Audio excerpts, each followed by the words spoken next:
7th of July to the 24th of July. The 24th falls on a Monday, and so the National Assembly will resume its normal sittings on Tuesday, the 25th of July, 2023 at 2:30 p.m.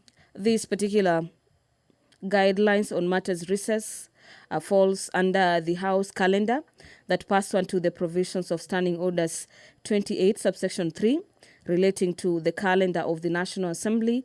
Also, the resolutions of the House on Wednesday, 15th of February 2023, and Thursday, 29th of June, the Speaker will be notifying the House upon the rise of the House at the appointed time today about regular sittings that will resume on the 25th of July. This is said to be a sort of short recess, 2 weeks break for members of the National Assembly to deliberate with their constituencies ahead of the resumption of business at the National Assembly towards the end of July.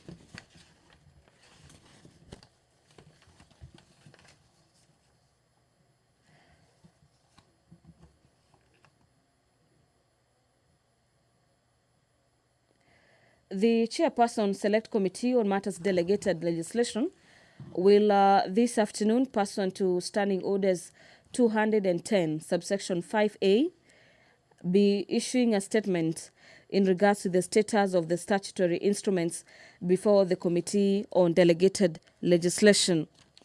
We also have a petition that is said to be communicated to the House this afternoon. This particular petition is pursuant to Standing Orders number 225 of the National Assembly. This particular petition will be presented by Honorable Florence Jematia, the member for Baringo County, on behalf of Baringo County residents. This particular petition regards the declaration of Mukutani Forest as a public forest, and according to the guidelines of the House, this particular petition. Order number 3, messages. Order number 4, petitions.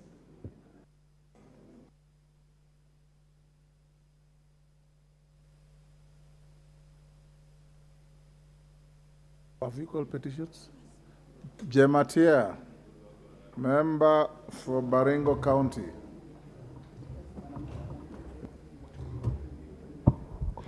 Thank you, Mr. Speaker. I want to do a petition regarding declaration of Mukutani Forest as a public forest.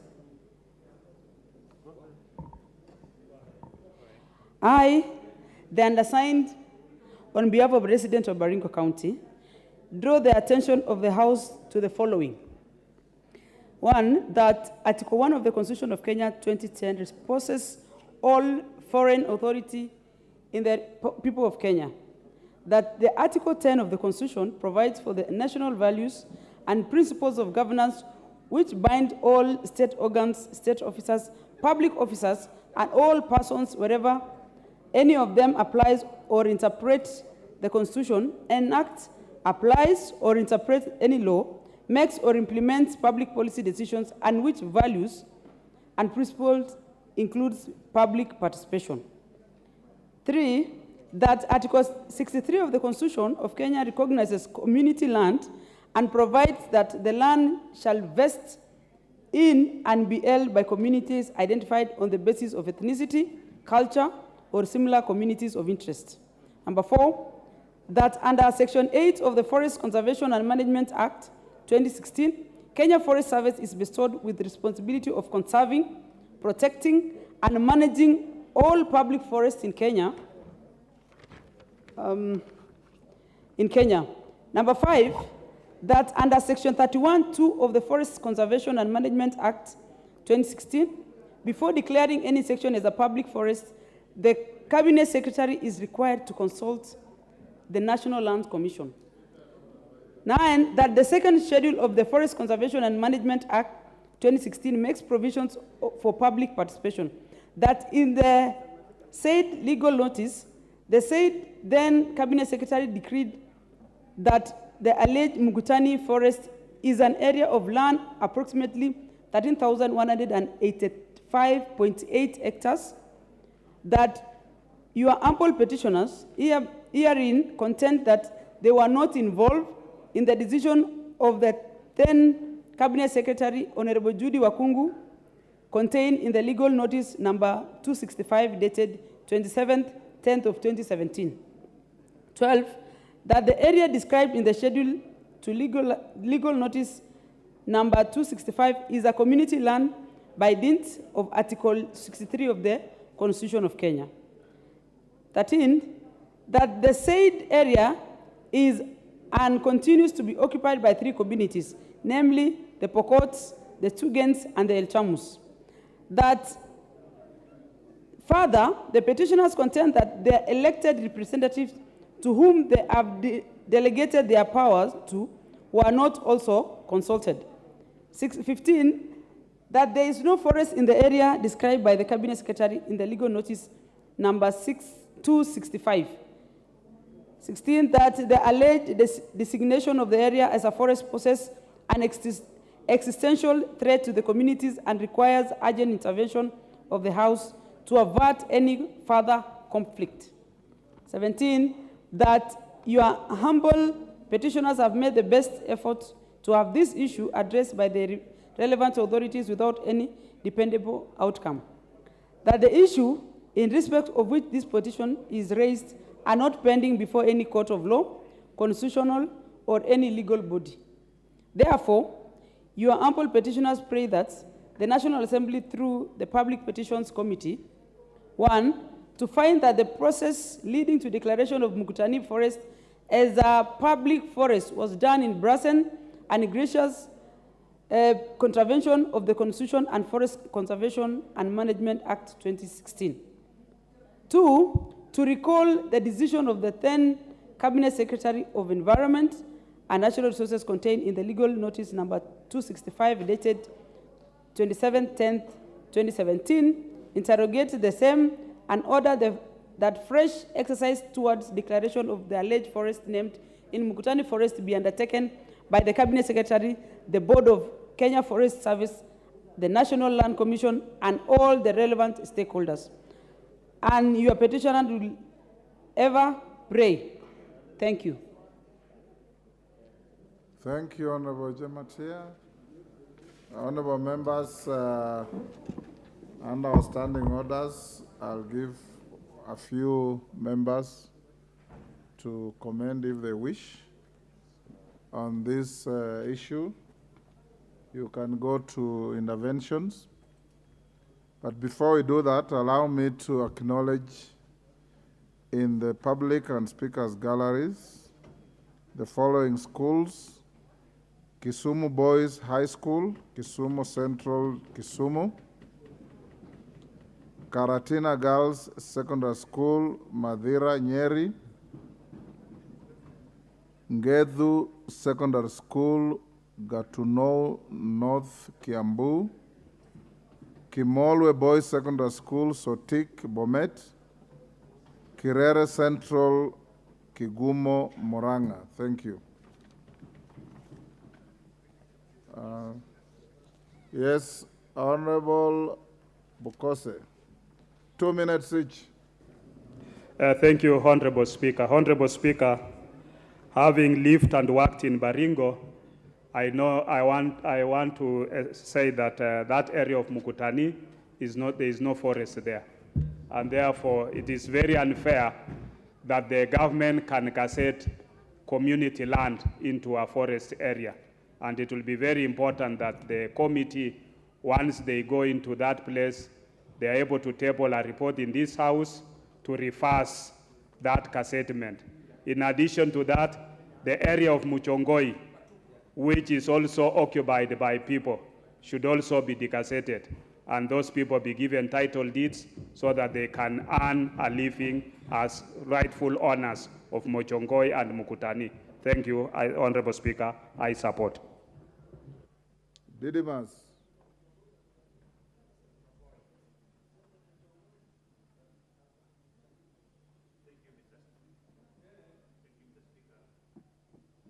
Give him a proper mic.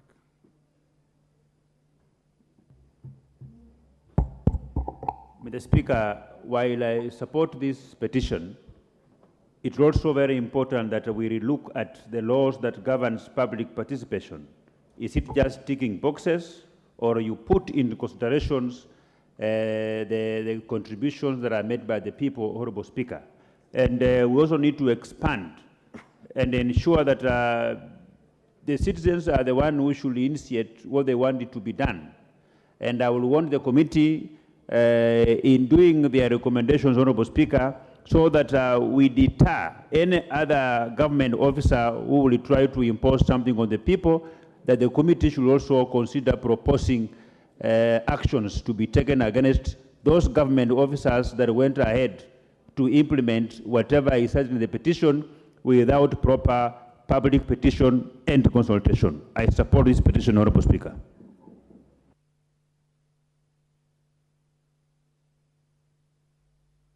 Wade Aubo. Have you? Asante, Bwana Spika. Nami naunga mkono hiyo petition. Asante. Is that all you wanted to say? Maclap? Or you had keyed in for something else? Maclap? Thank you, Mr. Speaker. I wish to, as a Member of Parliament from Baringo North, which borders this particular area, support this petition, Mr. Speaker, because people should not use their positions. This issue started when some privileged people were serving in National Land Commission, and later on started the process of decasseting or casseting as a forest the areas of Mukutani. Mr. Speaker, that is an area, the fact that people were actually forcefully moved out of Mukutani area is because of insecurity. Mr. Speaker, and the consequence of ensuring that that land is not taken by the bandits is not to cassette it as a forest, but to do land adjudication so that it makes proper land ownership of that particular place, Mr. Speaker. So this is a fraud, and you know the Constitution, Mr. Speaker, is very clear on public participation. People should not use their positions in government to actually rob citizens without knowledge. And in this, Mr. Speaker, as a Member of Parliament from Baringo, we are on this. It is not right. It is not the place that is supposed to be decasseted and made with land for people is Mochongoi, not Mukutani to be casseted as a forest. That is a grazing area. That is pasture area where people were forcefully removed by bandits, and they will go back when normalcy returns. So there is need for land adjudication, but not cassetting as a forest, Mr. Speaker. I support this petition on behalf of the people of Baringo. Thank you. Kangoko Bowen. Thank you, Mr. Speaker, for giving me this opportunity to support a petition by the Honorable Jematia. Mr. Speaker, the case raised by the Honorable Jematia is just a one single case across the country. Mr. Speaker, where I come from, the Embobut, the entire Embobut is a forest where all of us were brought up, Mr. Speaker. It has administrative units of locations and sub-locations. There is a government DO's office. There is a MCA. It is a ward called the Embolot ward in Marakwet East. But the entire place is considered as a forest, Honorable Speaker. Honorable Speaker, I think the Ministry of Forestry and the KFS, they don't understand many parts of this country where the forests are and where there is a settlement. So, Mr. Speaker, I support that the cassette be received so that the people who are living in Mochongo, these are people, Mr. Speaker, who are affected by the insecurity in Kerio Valley, which I'm also in the neighboring constituency. So these people who are displaced, it doesn't mean when they are not in their places because of the insecurity, it becomes a forest, it becomes a government forest. Mr. Speaker, it's upon the government to provide the security there and make sure that the people of Mochongo, the people of Embobut are given title deeds in those lands. I support Honorable Speaker. Daoud. Thank you, Mr. Speaker. Mr. Speaker, I support this petition. Mr. Speaker, there is no way, I have never heard of community land being forest. I have heard of forest being given to people, but not people's land be going to forest. This is the first time we are hearing this. But Mr. Speaker, we need, as a country, we need to come up with better ways of adjudicating our lands. Mr. Speaker, we need to strengthen the National Land Commission together with the Ministry of Lands so that all over the country, wherever we do not have titles, people are given title what is supposed to be given to them. So we need to adjudicate lands so we can give titles to people. And I join this petition with my colleagues that anywhere else in this country, if there is public participation, let it be true public participation. But there has never been public participation saying public will give its land away to the forest. So, Mr. Speaker, I join the others. Thank you. Kate.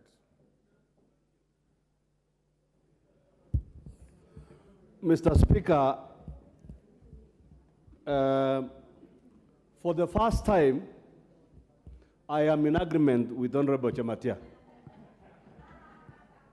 Mr. Speaker, as a resident of the area that has been gazetted illegally as a forest, I want to join my colleague in condemning this illegal gazettement of Mukutani area as a forest. I want to confirm in this House, Mr. Speaker, that indeed there is no forest in Mukutani. That Mukutani area, Mr. Speaker, and the larger Mochongoe area is an area that is occupied by the communities mentioned in the petition, the Pokot, the Ilchamus, and the Tugen. And those are pastoralists, nomadic pastoralist communities that have lived in the area for many years. Mr. Speaker, I believe this is a case of abuse of office by those officers who have had the privilege to work in those departments, and they thought that they would take advantage and force down an illegality on the people. And therefore, Mr. Speaker, I want to join my colleague, my women rep, Honorable Chematia, for the first time in agreeing with her that this is completely a very wrong decision. And I want to urge the Committee on Public Petitions, as they look into this matter, I would like the chairman, the same energy, the chairman of Public Petitions Committee, the same energy he used in trying to restore his electricity. I want him to use the same energy.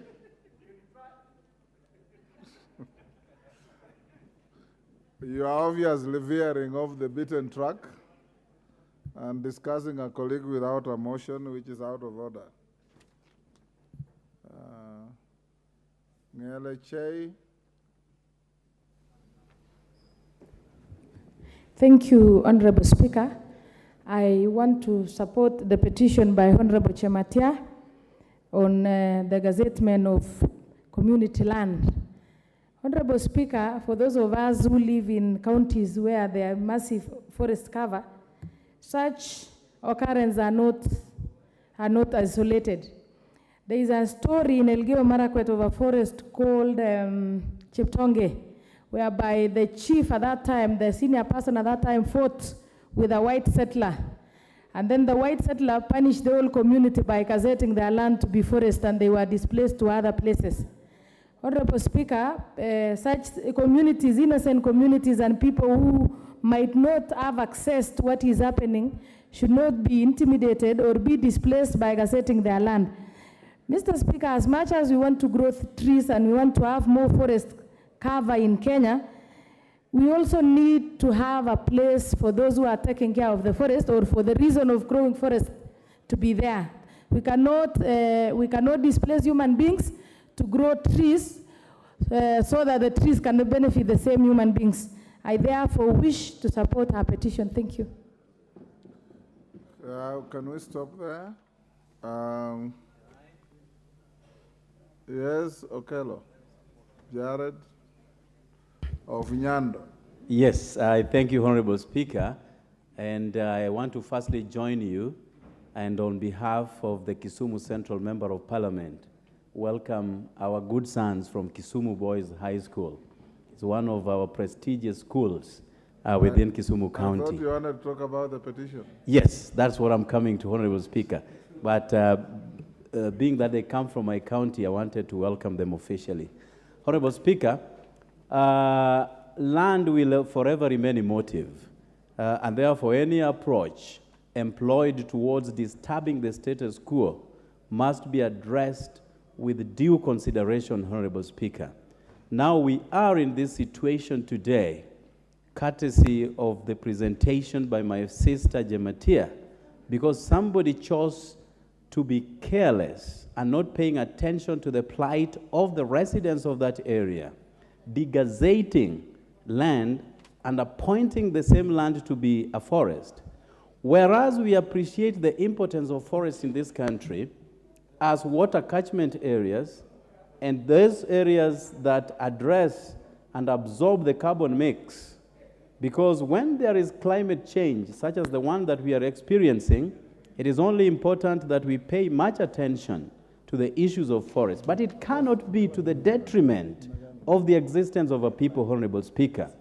There are elaborate processes that are being put in place for degazettement or gazettement of a particular place, Honorable Speaker. And when you fail to address these matters, then we become to this situation. And therefore, I implore upon the committee in charge of petitions to move expeditiously, address this matter and put it to rest. And I thank you, Honorable Speaker. Thank you. The petition stands committed to the Committee on Public Petitions, who should report back within 60 days. Next order. Before that, Clerk, allow me also to acknowledge in the public gallery Moi Forces Academy Lanet from Bahati, Nakuru. I've been requested by the member for Kajiado Central that his daughter is among those in the gallery. He wants to acknowledge her presence. You can, on behalf of all of us, welcome not only the school of your daughter, but all the schools. Thank you. Thank you very much, Honorable Speaker, for giving me this opportunity. Honorable Speaker, let me take this opportunity to welcome Moi Forces Lanet, a class of Form 4, 2023. Honorable Speaker, Moi Forces Lanet is one of a very good national schools that is managed by our military. I also happen to sit in the Defense, Intelligence and Foreign Relations Committee. So I have a lot of interest in this school. And Honorable Speaker, let me also take this opportunity on behalf of all these members to wish an early success for our Form 4s and urge these girls to put in all their effort because I've talked to them outside there. It is tough out here. It is competitive, so they need to do their best. I welcome them and all the schools that are here. Thank you, Honorable Speaker.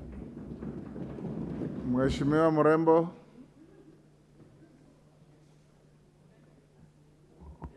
Is that your name or your title? My name. Thank you. Thank you, Mr. Speaker. I take this opportunity to welcome Moi Forces Lanet, which is one of the prestigious schools in my constituency with a mean grade of 7.8, and I want to wish them all the very best as they undertake their exams. And I hope you guys will give me a 10-point something. That is what we have agreed outside. Karibuni sana. Thank you, Mheshimiwa. And all the other schools. Thank you. Next order. Order number 5, papers. Majority Leader.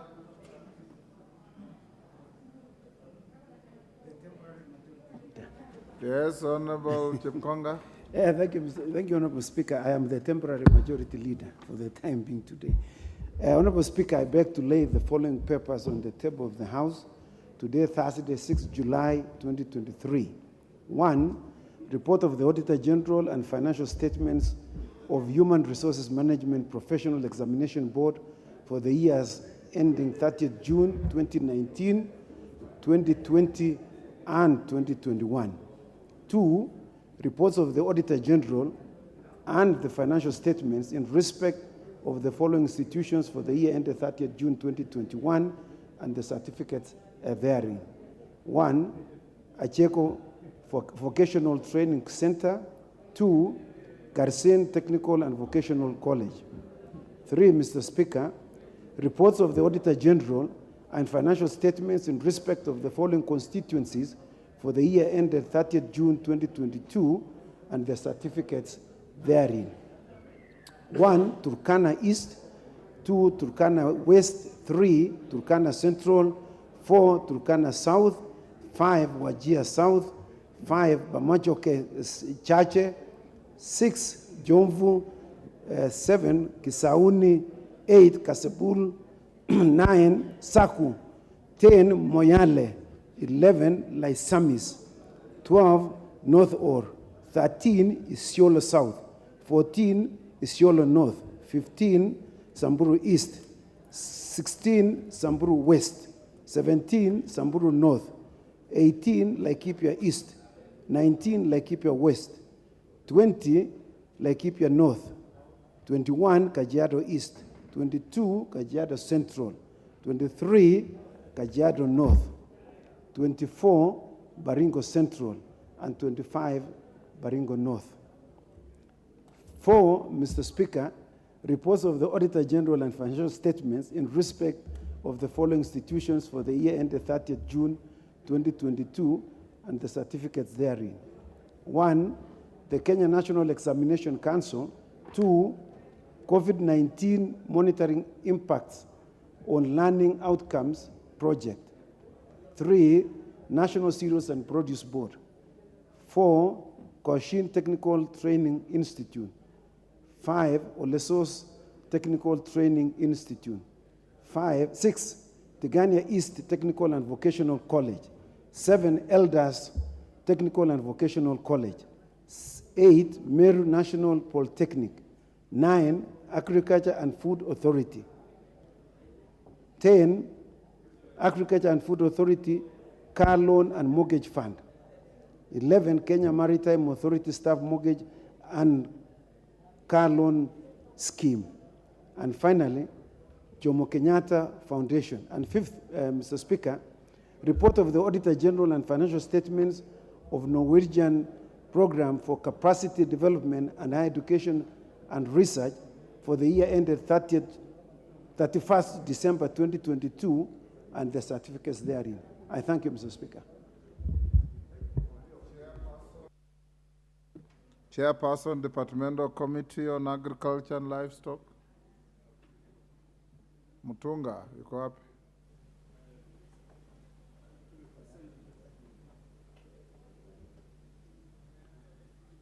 Temporary Majority Leader, where is the chairperson? Oh, okay. You are a member of the committee? Honorable Odanga Makoha.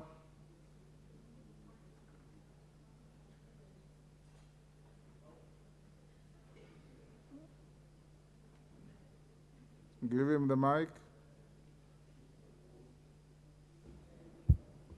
Thank you, Honorable Speaker.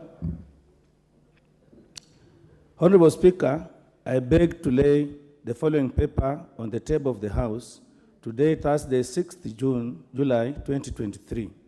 A report of the Departmental Committee on Agriculture and Livestock on its consideration of the Sugar Bill, National Assembly Bill number 34 of 2022. Thank you, Honorable Speaker. Thank you, Honorable Makoha. Chairperson, Select Committee on National Cohesion and Equal Opportunity. Who is the chairperson? Go ahead, Chairman. Mr. Speaker, sir, I beg to lay the following paper on the table of the House today, Thursday, 6th of July, 2023. First report of the Select Committee on the National Cohesion and Equal Opportunity on Employment Diversity Audit in public institutions. Thank you, sir. Thank you. Next order.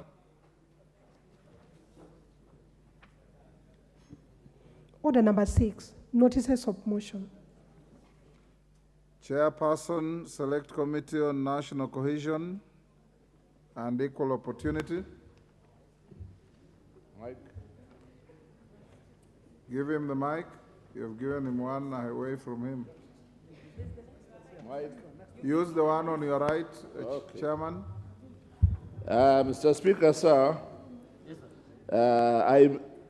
I move the notice for consideration of the first report of employment diversity audit in public institution, that the House adopts the first report of the Committee on National Cohesion and Equal Opportunity on employment diversity audit in public institution laid on the table of the House on the Thursday, 6th July 2023. Thank you.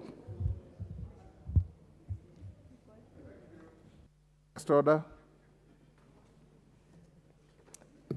Order number 7, questions and statements. The Honorable Mishimbogo.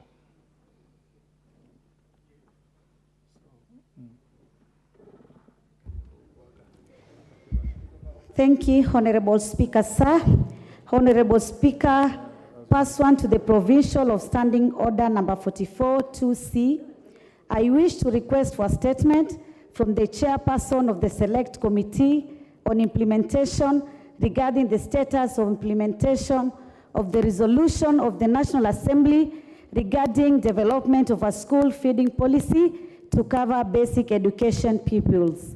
Honorable Speaker, sir, by a resolution passed on Wednesday, 25th October 2022, this House approved a motion sponsored by the member for Kakamega County, Honorable Elsie Muhanda, resolving that the Ministry of Education develop a school feeding policy to cover basic education pupils and sustain the program in order to ensure that children are maintained in schools for effective learning and improve their well-being. The intent behind this policy, which I supported, was to provide sustenance to all basic education pupils and to ensure that they can continue their education without facing hunger challenges in school.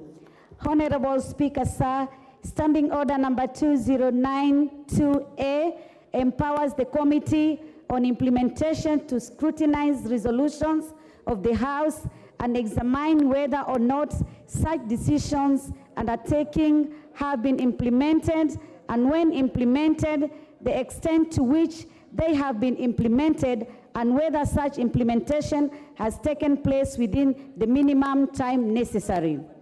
Noting that in passing the stated motion, this House took cognizance of the crucial milestone that expeditious implementation of that resolution would contribute towards ensuring that the right to basic education as enshrined in Article 53(1)(b) of the Constitution is truly accessible to all pupils, irrespective of their economic background. It is therefore imperative that the House be apprised of the progress made the Ministry in the development and implementation of the school feeding policy 7 months after adoption of the motion. Honorable Speaker, sir, it is against this background that I seek a statement from the chairperson of the Select Committee on Implementation to provide a comprehensive report on the progress made in implementing the school feeding program as passed by the National Assembly on Wednesday, 25th October 2022. Thank you, Honorable Speaker, sir. Thank you, Honorable Mishimbogo. Honorable Samuel Chepkonga, Chairperson, Committee on Delegated Legislation. I thank you, Mr. Speaker. Mr. Speaker, I rise pursuant to Standing Order 44-2D and Standing Order 2210-5A to report to the House the list of the statutory instruments approved under paragraph 4A of the Statutory Instruments Act. Mr. Speaker, it is a requirement of the Statutory Instruments Act that the committee reports the instruments that it has considered and approved and recommended to the House every 3 months. And that is what we are doing this afternoon, Mr. Speaker. The committee has received a total of 45 statutory instruments since its establishment on 4th of November 2022. It has considered and concluded 34 statutory instruments, out of which 25 have been approved pursuant to Standing Order 210-4A. Reports on 11 statutory instruments have been tabled in the House. The House has approved 9 reports on the statutory instruments, and 3 reports are awaiting approval by the House. There are, however, 6 pending statutory instruments before the committee for its consideration. The Ministry of Environment, Climate Change and Forestry submitted the Climate Change Public Participation and Access to Climate Change Information Regulations 2023 on 6 April 2023, pursuant to Section 11 of the Statutory Instruments Act. However, after engagement and analysis of those regulations, Mr. Speaker, the committee requested the ministry to withdraw these regulations because they were inappropriately before the committee. And on the 26th of June 2023, the Ministry of Environment and Climate Change withdrew the regulations that they had submitted so that they can resubmit them to follow the relevant procedures that are contained in the Climate Change or Environment Act under Section 36. A detailed list on the statutory instruments that the committee has considered is attached for the House to note. Honorable Speaker, I'd like to take this opportunity to thank you personally and your office and that of the clerk for making it possible and facilitating the committee to consider most of these regulations on a timely or on a timeous basis. Mr. Speaker, I would also like to thank the members of this House for being very cooperative and facilitating the work of the committee. When we brought our reports, they were approved without any abstentions, Mr. Speaker. I also like to thank members of my own committee for the hard work that they have put in ensuring that they dispense with most of the statutory instruments that were referred to the committee. I thank you, Mr. Speaker. Thank you, Honorable Chepkonga. Honorable Amrada, an honorable member for Kiambu County.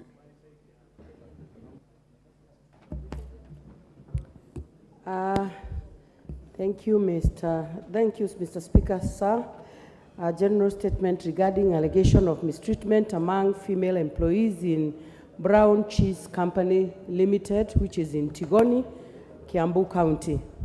Honorable Speaker, pursuant to the Standing Order 44, I rise to make a general statement regarding allegation of mistreatment of female employees working in Brown Cheese Company in Tigoni, Rimuru, Kiambu County.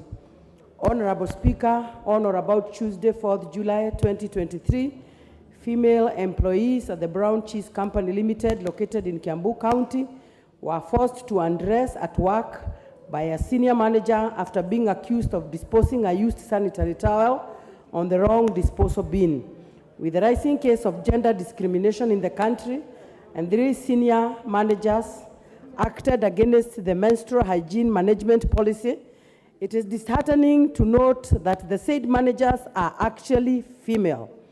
We commend the police for having swiftly taken action and arresting the culprits.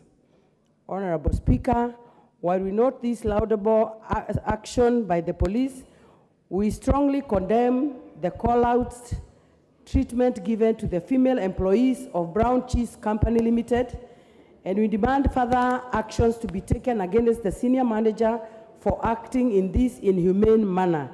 As the member for Kiambu County, and this being a very weighty matter for me and indeed for the people of Kiambu and the country at large, I will be taking it up with the relevant government agencies to ensure that justice is served and that these multinational companies now starting taking care of the people that they have employed and to note that they owe an apology not only to their staff, but also an apology to the women of this country. Thank you, Honorable Speaker. Thank you, Amrada.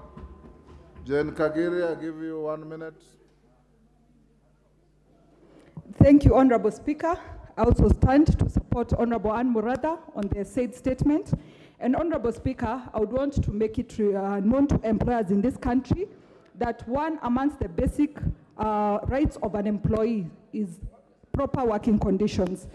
Honorable Speaker, listening to that statement, we consider that the given company did not have the right working conditions for women, because for a woman to dispose a sanitary towel in a dustbin, it means in their washrooms they've not catered for a facility like that. Honorable Speaker, I would be calling on the authorities to visit industries and companies in this country to ensure that women have the right places to place their sanitary towels, as well as remind employers that any employee in the organization is either a parent, a sister, a brother, or even a cousin to somebody, so they need their right to dignity and they need to be respected. These are role models in the country and they need to be treated as such. Thank you, Honorable Speaker. Thank you, Alice Nanga. 1 minute. Thank you, Honorable Speaker. You know, some of these things, when we hear, you can think it is a movie you are watching. When you hear that women were lined up only because of a natural thing that takes place to every woman, and then when they line them up and they did what they did to them, it is very sad. And what is so sad, it is because it's the woman who subjected them to that act. They need a serious action need to be taken, Honorable Speaker. And wherever women are working, they need to be accorded their respect and a conducive environment for them to work and to be productive. But once you go there and you are not sure who has done it, then you punish the entire group, including even the woman who had put it there. If there was a proper facility kept somewhere, an act like that one could not have taken place, because I don't think that was her first time to experience periods. We always experience period every month. It happens, it occurs every month, so there's no news with periods at any given time. So when you see that act happening, it always happens. It is them who has not given them a facility where they need to deposit. But when they don't do that, she had to look for somewhere, or they wanted her to put it in her bag to go with it at home. It is very sad. And you know, an action needs to be taken, and for people to know, they need to treat women properly. And even if something like that happens, Mr. Speaker, I need even to educate the House. They need to know. At times, even you leave the House and you don't know it is going to come, on your way to work, it happens. So what are you supposed to do? To be chased out of work? Or I leave Parliament because I'm having my periods? That's very sad. A proper action needs to be taken. And those people need to be brought to book so that they can be an example even to the rest of the companies. They don't be treated women in such an humane act. Thank you very much, Honorable Speaker. Alice, Rosa Boyu, you said you have a short statement to make. Go ahead. Thank you, Honorable Speaker. Honorable Speaker, my statement is not in line with what has just been discussed. I know that, yes. Mr. Speaker, my statement is in line with the escalating insecurity in my constituency, Kisumu West. Mr. Speaker, over the last month, we have had violent robberies, sometimes leading to killings of constituents, but targeting business premises, Mr. Speaker. Mr. Speaker, our trading centers like Dago, Otonglo, Lela, Kisian, Holo, Mr. Speaker, up to Maseno. Those are being targeted for thuggery, Mr. Speaker, and many times leading to death. Mr. Speaker, just last week, on the 29th of June, we have a businessman who was accosted and killed in his premises at Ojola Center, right opposite Ojola Police Post. Mr. Speaker, everything in his business premises was actually taken. Mr. Speaker, just on Monday at 5:30 p.m., a young lady, a Form 1 student at Kwoyo Secondary School, was attacked on her way home at 5:30 p.m. and killed, Mr. Speaker. Mr. Speaker, when you have cases of such high insecurity, it causes a lot of fear amongst the members of the society. Mr. Speaker, I would therefore request that security needs immediate attention. Is it possible that we could actually have a session with the Cabinet Secretary of Internal Affairs so that at least we can find out what measures can be put in place to lower the escalating insecurity in Kisumu West constituency? Mr. Speaker, I thank you for your indulgence. Thank you, Mr. Speaker. Thank you, Rosa. I believe the Majority Leader has heard you. Majority Leader, your Thursday statement. Thank you, Honorable Speaker, and let me express my sympathies with your indulgence to the people of Kisumu Town West, ably represented by Honorable Rosa Buyu, and regret the loss of life, especially of that young Form 2 or Form 1 student and a businessman who have suffered from those robberies.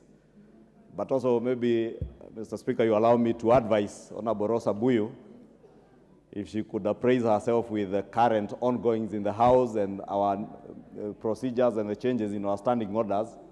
You can actually put a question to the Cabinet Secretary in charge of the Interior, Professor Kindiki, to appear before the House and hold him to account on such issues of insecurity.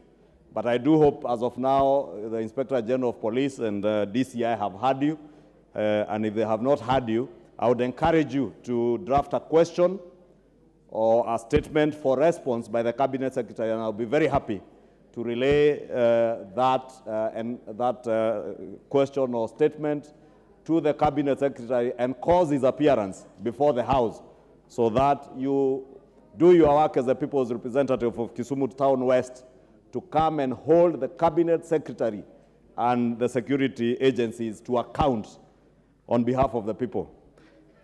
Honorable Speaker, allow me now to proceed to the usual Thursday statement that pursuant to the provisions of Standing Order 44.2a, I rise to give the following statement on behalf of the House Business Committee, which met on Tuesday, 4th July 2023, to prioritize the business for consideration during the week.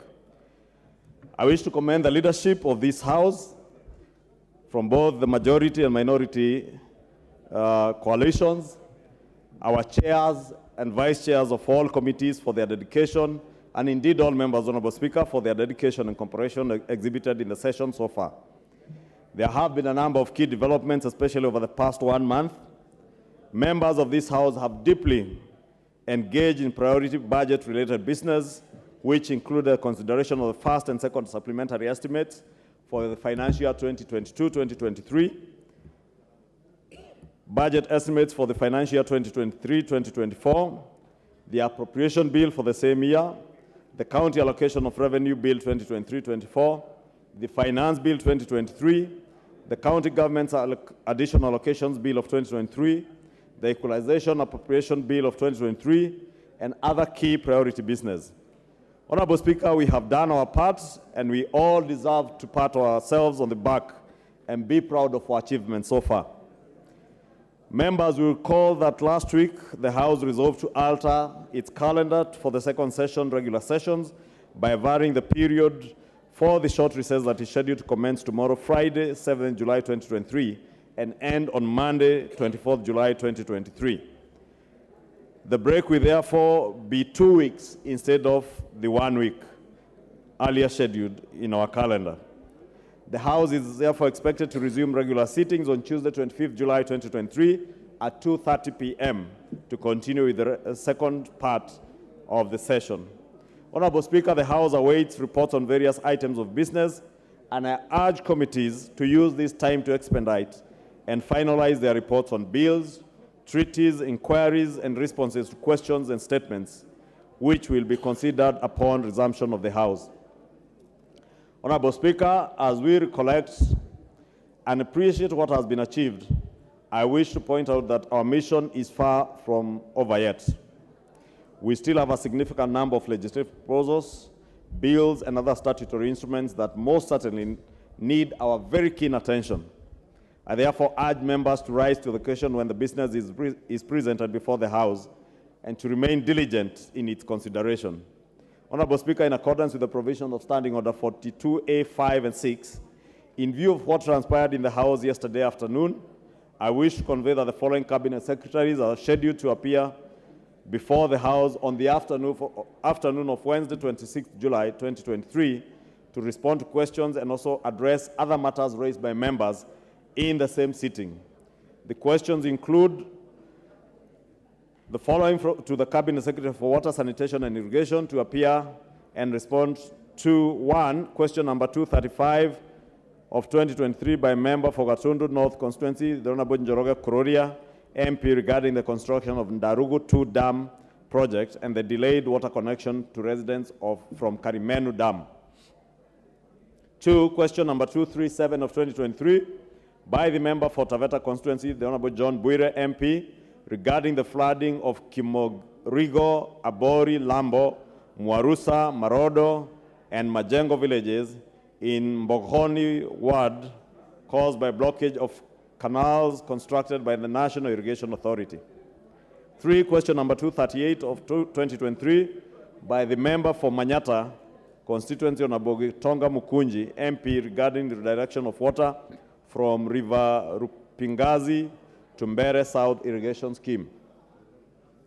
Question number 239 of 2023 by the member for Maragua Constituency, Honorable Mary Wamaua, MP, regarding the governance of Muranga South Water and Sanitation Company, Muasco. Question number 240 of 2023 by the member for Bura Constituency, Honorable Yakub Ado Kuno, MP, regarding the provision of water bozers to residents of Bangale Ward in Bura Constituency. Question number 332 of 2023 by the member for Marakwet West Constituency, the Honorable Timothy Kipchumba, MP, regarding the status of projects in Chabara Boys Secondary School, Chabara Girls Secondary School, AIC Chabara, and Kaptomut Primary School, following their relocation to pave way for construction of Chabara Dam. And question number 336 of 2023 by the member for Mandera County, the Honorable Umul Khair Sheikh Kasim, MP, regarding the status of implementation of Mandera water supply and sewerage projects. Question number 337 of 2023 by the member for Bondo Constituency, Honorable Gideon Ochanda, MP, regarding the status of land reclamation efforts on the Yala Swamp. 2, the Cabinet Secretary for Labor and Social Protection is to appear and respond to the following questions. Honorable Speaker, if you can protect him from the member for Tigania East and the member for Baringo County. Honorable Mbura Aburi, you can't just walk in and cause a commotion like that. Thank you, Honorable Speaker. They are quite disruptive. Yes. The Cabinet Secretary for Labor and Social Protection is to appear and respond to the following questions. Question number 088 of 2023 by the member for Konoin Constituency, Honorable Brighton Yegon, MP, regarding the welfare of Kenyans working in Saudi Arabia and efforts geared towards regulated licensing of recruiting agencies. Question number 089 of 2023 by the member for Oyata Constituency, Honorable Robert Basil, MP, regarding incorporation of senior citizens into the Older Persons Cash Transfer Scheme. Question number 090 of 2023 by the member for Konoin, Honorable Brighton Yegon, MP, regarding formulation policy framework to support children whose parents or guardians are incarcerated. Question number 091 of 2023 by the member for Machakos County, Honorable Joyce Kamene, MP, regarding the plight of orphans, widows, and widowers in the country. Question 092 of 2023 by the member for Kirinyaga County, Honorable Jane Jerry Maina, MP, regarding the effectiveness of Inua Jamii program since its inception. Question 160 of 2023 by the member for Kiambu Constituency, Honorable John Mashua Waithaka, MP, regarding eligibility of cancer survivors being registered as persons with disabilities. Question 189 of 2023 by the member for Mombasa County, Honorable Zamza Mohammed, MP, regarding compliance by institutions to the minimum accessibility standards for persons with disabilities. Question number 190 of 2023 by the member for Kinango Constituency, Honorable Gonzi Rai, MP, regarding the cushioning of elderly persons under Inua Jamii program. Question 326 of 2023 by the member for Keio South Constituency, Honorable Gideon Kimaiyo, MP, regarding the unemployment of youth in Keio South Constituency.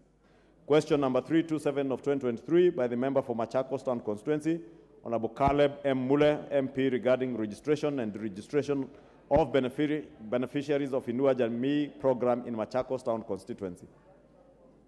Question 328 of 2023 by the member for Likoni Constituency, Honorable Mishi Mboko, MP, regarding status of beneficiaries under Inua Jamii program in Likoni sub-county. And question number 329 of 2023 by the member for Kinango, Honorable Gonzi Rai, regarding provision of hardship allowance to civil servants in Kinango constituency.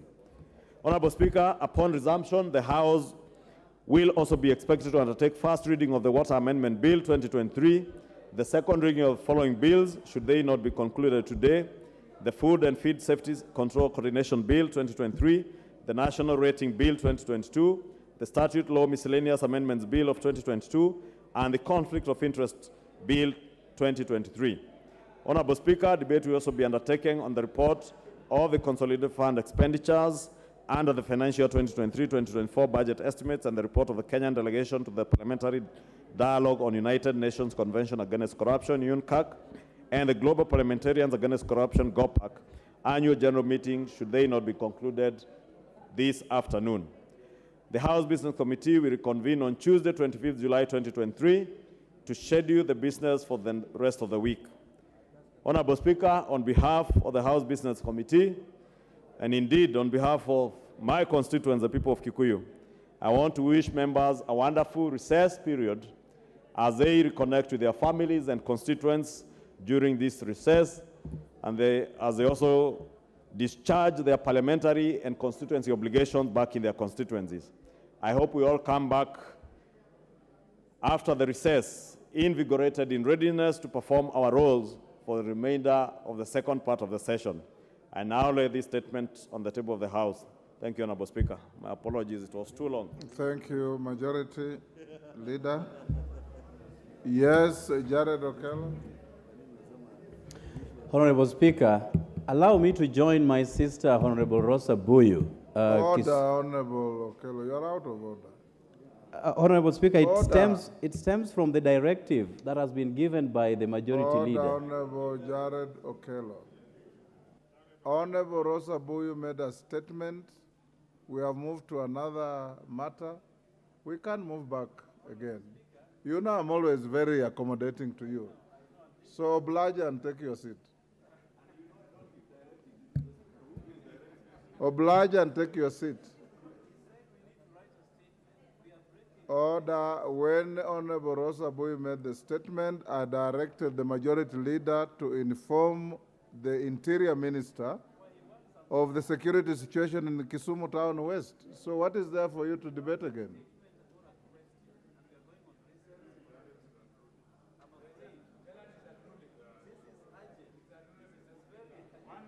Okay.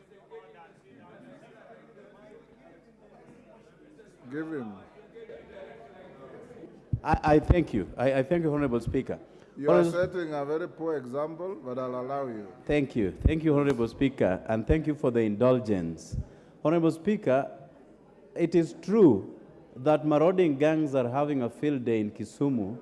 As a county, the rate at which homes and businesses are being broken into is quite unprecedented, Honorable Speaker.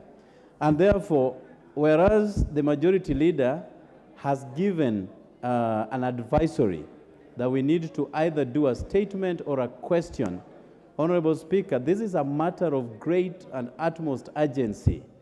If we have to delay until we come back on recess and do what is necessary, I'm afraid that many lives and property may be subjected to complete destruction, Honorable Speaker.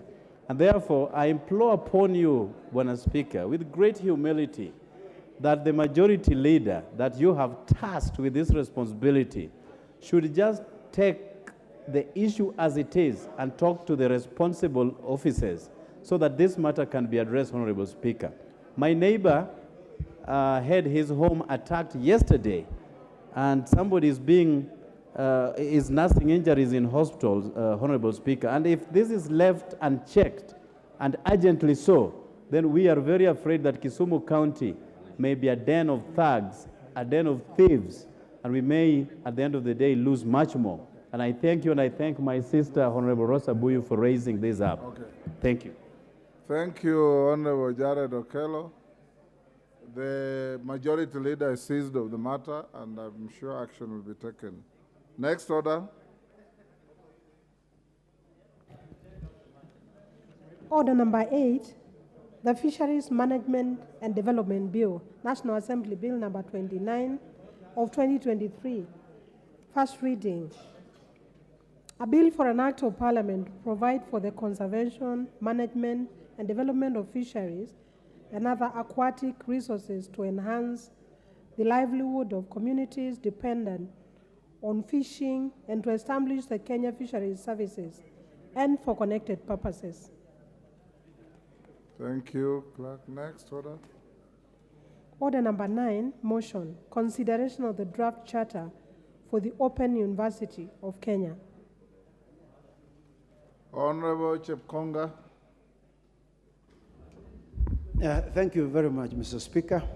Mr. Speaker, I beg to move that this House adopts the report of the Committee on Delegated Legislation on its consideration of the draft charter for the Open University of Kenya laid on the table of the House on Thursday, 29th June 2023, and pursuant to the provisions of Section 24, subsection 1 of the Universities Act 2012, approves the award of charter for the Open University of Kenya.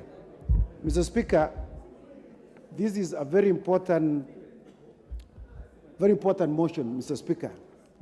This is something which should have happened very many years ago. Unfortunately, it looks like time has gone without this matter being considered or being brought to this House. Mr. Speaker, as you know, there have been 2-3 revolutions which have happened during the lifetime of the many generations that have existed in this world. The first revolution, Mr. Speaker, was the agricultural revolution. The second revolution, Mr. Speaker, was the industrial revolution. And the third revolution, which happened after 200 years after the industrial revolution, is the information and communication technology revolution, which happened in the latter part of the last century.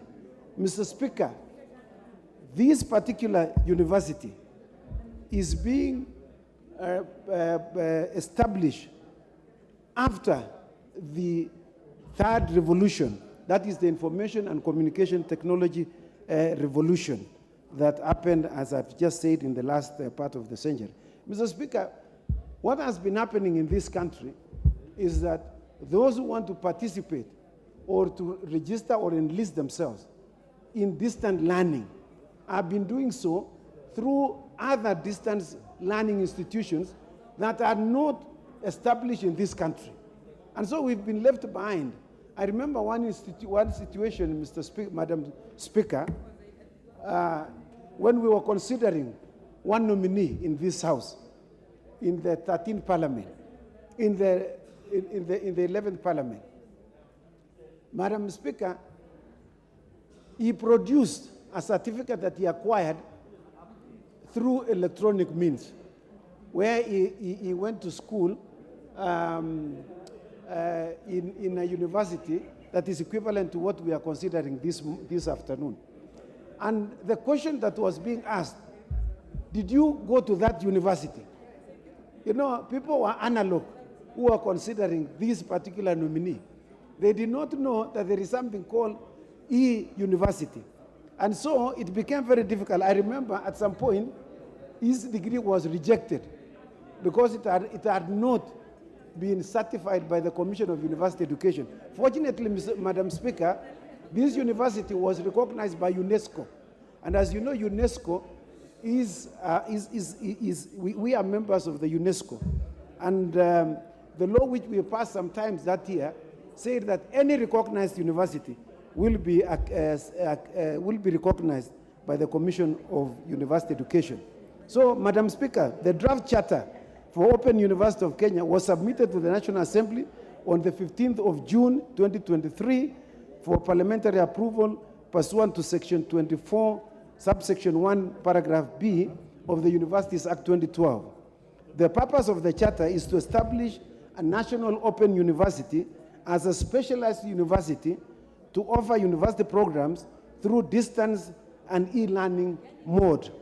As you know, Madam Speaker, one president who went to Robben Islands when he was jailed, the late Nelson Mandela, once said, education is the most powerful weapon you can use to change your world. And one of the drafters of the US Constitution, by the name Benjamin Franklin, said, education pays the best interest.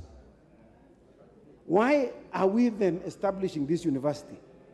Pursuant to Regulation 43.3 of the Universities Regulation 2023, it provides for requirements for an application for the establishment of a national open university, which include, among others, a cabinet resolution declaring the mandate of the proposed national open university and a draft charter. These documents were submitted to Parliament through the office of the Leader of Majority Party. Section 24(1), paragraph B of the Universities Act 2012 provides for the establishment of a national open university as a specialized university to offer university programs through distance and e-learning mode. Such a university is to be established by His Excellency the President on the recommendation of the Commission for Higher Education through the Cabinet Secretary for Ministry of Education with the approval of Parliament.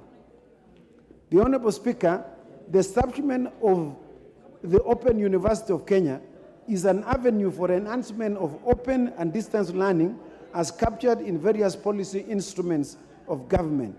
These include the Sessional Paper number 1 of 2005, the Sessional Paper number 1 of 2019, the National Education Sector Strategic Plan of 2018 to 2022, the Vision 2030, and the United Nations Sustainable Development Goals. By Gazette Notice number 11920 of 30th September 2022, the President, His Excellency the President, appointed the Presidential Working Party on Education Reform. Part of the terms of reference of the Working Party was to recommend a framework of the operationalization of the National Open University of Kenya and a framework on open distance and e-learning. Honorable Speaker, the rationale for establishment of this Open University of Kenya is as follows. One, the basic philosophy and the primary objective for the open universities worldwide is to expand options and opportunities for training, in-service, skills upgrading, capacity building, and continuing education.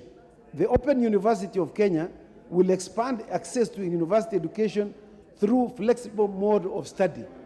The intention, Madam Speaker, is to ensure that wherever you are in this country, that you will not be disadvantaged because of distance to the universities that have been established in this country.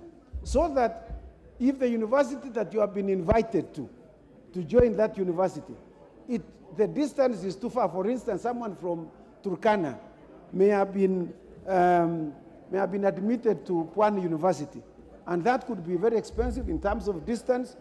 You can register through the Open University and do your course and finish and complete without leaving your area of residence. You can do all those things within your house, within the community. Secondly, Madam Speaker, the university will break barriers in access by the difficult-to-reach groups through flexible admission criteria and by systematically building on prior learning. It will help to overcome geographical barriers to access by facilitating access in different localities using technology. Third, the focus on lifelong learning will ensure that no one is left behind in line with the constitutional requirement for non-discrimination and inclusion. It will provide opportunities to the youth, elderly, persons with disabilities, minorities, marginalized groups, including those in various forms of work who wish to pursue upward mobility or to diversify their skill sets. Madam Speaker, this is a very good opportunity for members of parliament who want to further their education. There could be members of parliament who are here who have a bachelor's degree, and they want to advance that to a master's and to a PhD degree, Madam Speaker. While they are sitting here, they can be learning. They use the tools that we have here, and they can be able to access the universities. And Madam Speaker, those who want, maybe those who have come to this house, Madam Speaker, as you know, we have some challenges. SRC says that we do not have any qualification. That's why our salaries are ranked and pegged at the level in which we are. Possibly, if every member here had a degree, Madam Speaker, we would be paid over 1 million shillings like all the others in the government sector. And so this is an opportunity for members of parliament to acquire universities while working in parliament. Fifthly, Madam Speaker, the proposed university will save the government the high cost of establishing and maintaining many conventional universities, as it has the potential to absorb large numbers of students at a relatively lower unit cost. As you know, we have students who are visiting here this afternoon, and we want to welcome them. I hope that one of them at some point will join the Open University of Kenya once we approve this university. Madam Speaker, the proposed university will initially offer 8 flagship programs. That will be the initial programs that will be offered by this university. These will include 6 bachelor's programs, universities, Madam Speaker, which will include the following: Bachelor of Data Science, 2, Bachelor of Science in Cybersecurity and Digital Forensics, 3, Bachelor of Technology Education, 4, Bachelor of Entrepreneurship and Business, and 5, Bachelor of Economics and Statistics, and finally, in bachelor's category, Bachelor of Agri-Technology and Food Systems. The proposed university will also offer 2 of the following postgraduate programs. 1, Leadership and Accountability. And this is very good for members of parliament. You know, there are very many members of parliament who have come for the first time, and they can register so that they can be better leaders in their constituencies, and register for Leadership and Accountability postgraduate degree. Second, Madam Speaker, we will have a postgraduate degree in Learning, Design and Technology. The physical seat of the proposed university will be located at Concert Technopolis, while its virtual presence will be supported on a learning management system with both physical and cloud services. Currently, the seat is hosted by the National Commission for Science, Technology and Innovation, that is NACOSTI, headquartered on a temporary basis. The admission of the first batch of students is projected to happen this year, once the House approves, by September of 2023. Honorable Speaker, the Committee on Delegated Legislation, having engaged the Cabinet Secretary for Education on Thursday, 29 June 2023, in its consideration of the draft charter, observed that the Cabinet Secretary, at its first special meeting held on 27 April 2023, considered and approved the Cabinet Memorandum on the establishment of the Open University of Kenya as required by Section 24 of the Universities Act. The Cabinet also approved the transmittal of the grant of Cabinet approval on the establishment of the Open University to Parliament for its consideration and approval. The committee further observed that the proposed Open University of Kenya will expand access to university education through flexible mode of study and by expanding options and opportunities for training, in-service skills upgrading, capacity building, Madam Speaker, and continuing education. Honorable Speaker, having examined the draft charter for the establishment of Open Universities of Kenya, the committee recommends to this House that it approves the award of the charter for the establishment of the Open University of Kenya pursuant to Section 24, subsection 1 of the Universities Act number 42 of 2012. Madam Speaker, with those very many remarks, I would like to request the members who are present this afternoon to consider this charter and approve. And I therefore beg to move, and I would like to request the Honorable Ruku, member of the Committee on Delegated Legislation, to second. I thank you, Madam Speaker. Honorable Ruku. Thank you, Madam Speaker. I rise to second the adoption of this report. Madam Speaker, the Open University is targeted to be the center of excellence in open and distance learning, e-learning, and will serve other universities in building capacity in distance and e-learning education. It will certify critical expertise for open and distance e-learning institutions and practitioners, and institutionalize research to generate new knowledge and improve practice in the area. Madam Speaker, the university will admit both local and international students, hence create opportunities for international publicity, knowledge sharing. Honorable members. Honorable members, this motion that is being seconded by the Honorable Ruku is extremely important. And I would like to order that you consult in lower tones so that those who would like to listen are able to hear the Honorable Ruku. You may proceed, Honorable Ruku. Thank you, Madam Speaker, for protecting me. And allow me to just go back one paragraph. Madam Speaker, the university is targeted to be a center for excellence. Please proceed. Madam Speaker, the university is targeted to be the center of excellence in open and distance e-learning and will serve other universities in building capacity in distance and e-learning education. It will certify critical expertise for open and distance e-learning institutions and practitioners, and institutionalize research to generate new knowledge and improve practice in the area. The university will admit both local and international students, hence create opportunities for international publicity, knowledge sharing, cultural exchange, and eventually branding our republic. This will position Kenya as an exporter of higher education.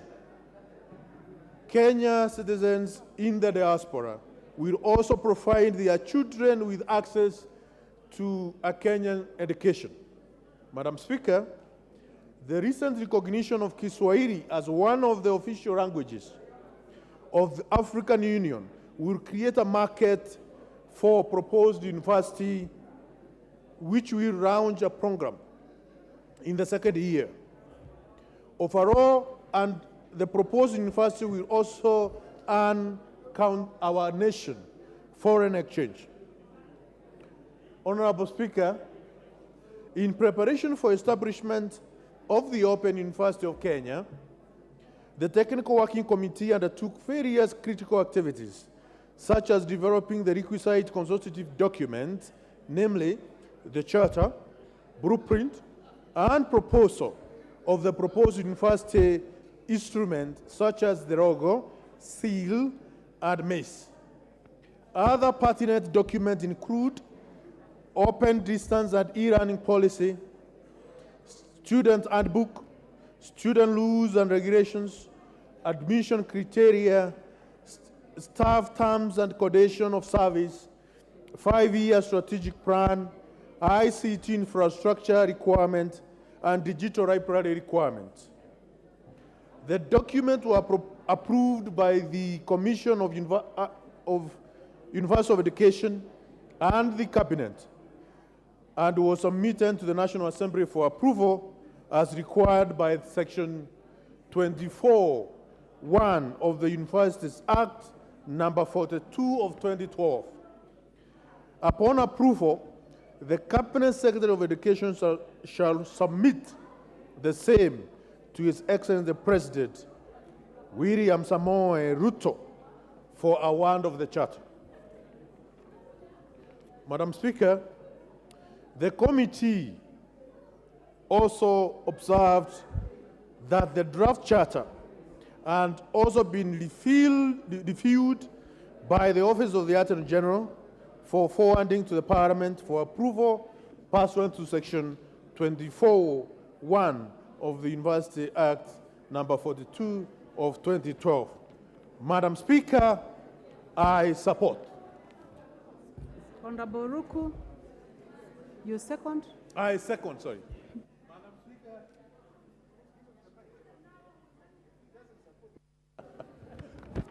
Madam Speaker, I second this report.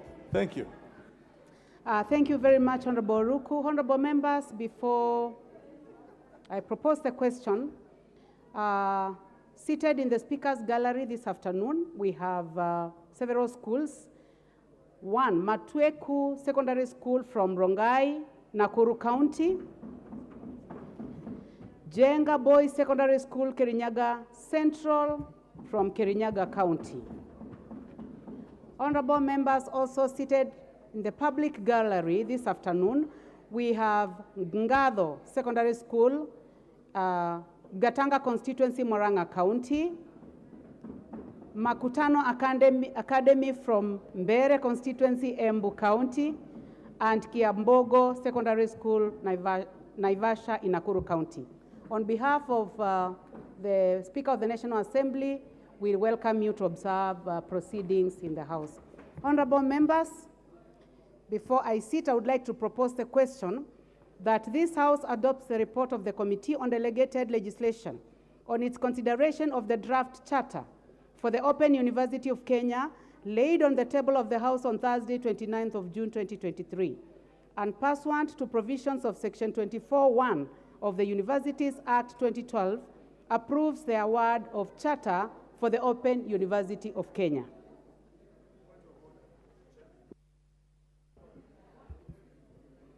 Honorable Nyikal, you are saying point of order. Yes, I would like to open for debate. What is out of order, Honorable Nyikal? Madam Speaker, I acknowledge this is a very important motion. And Madam Speaker, Honorable members, the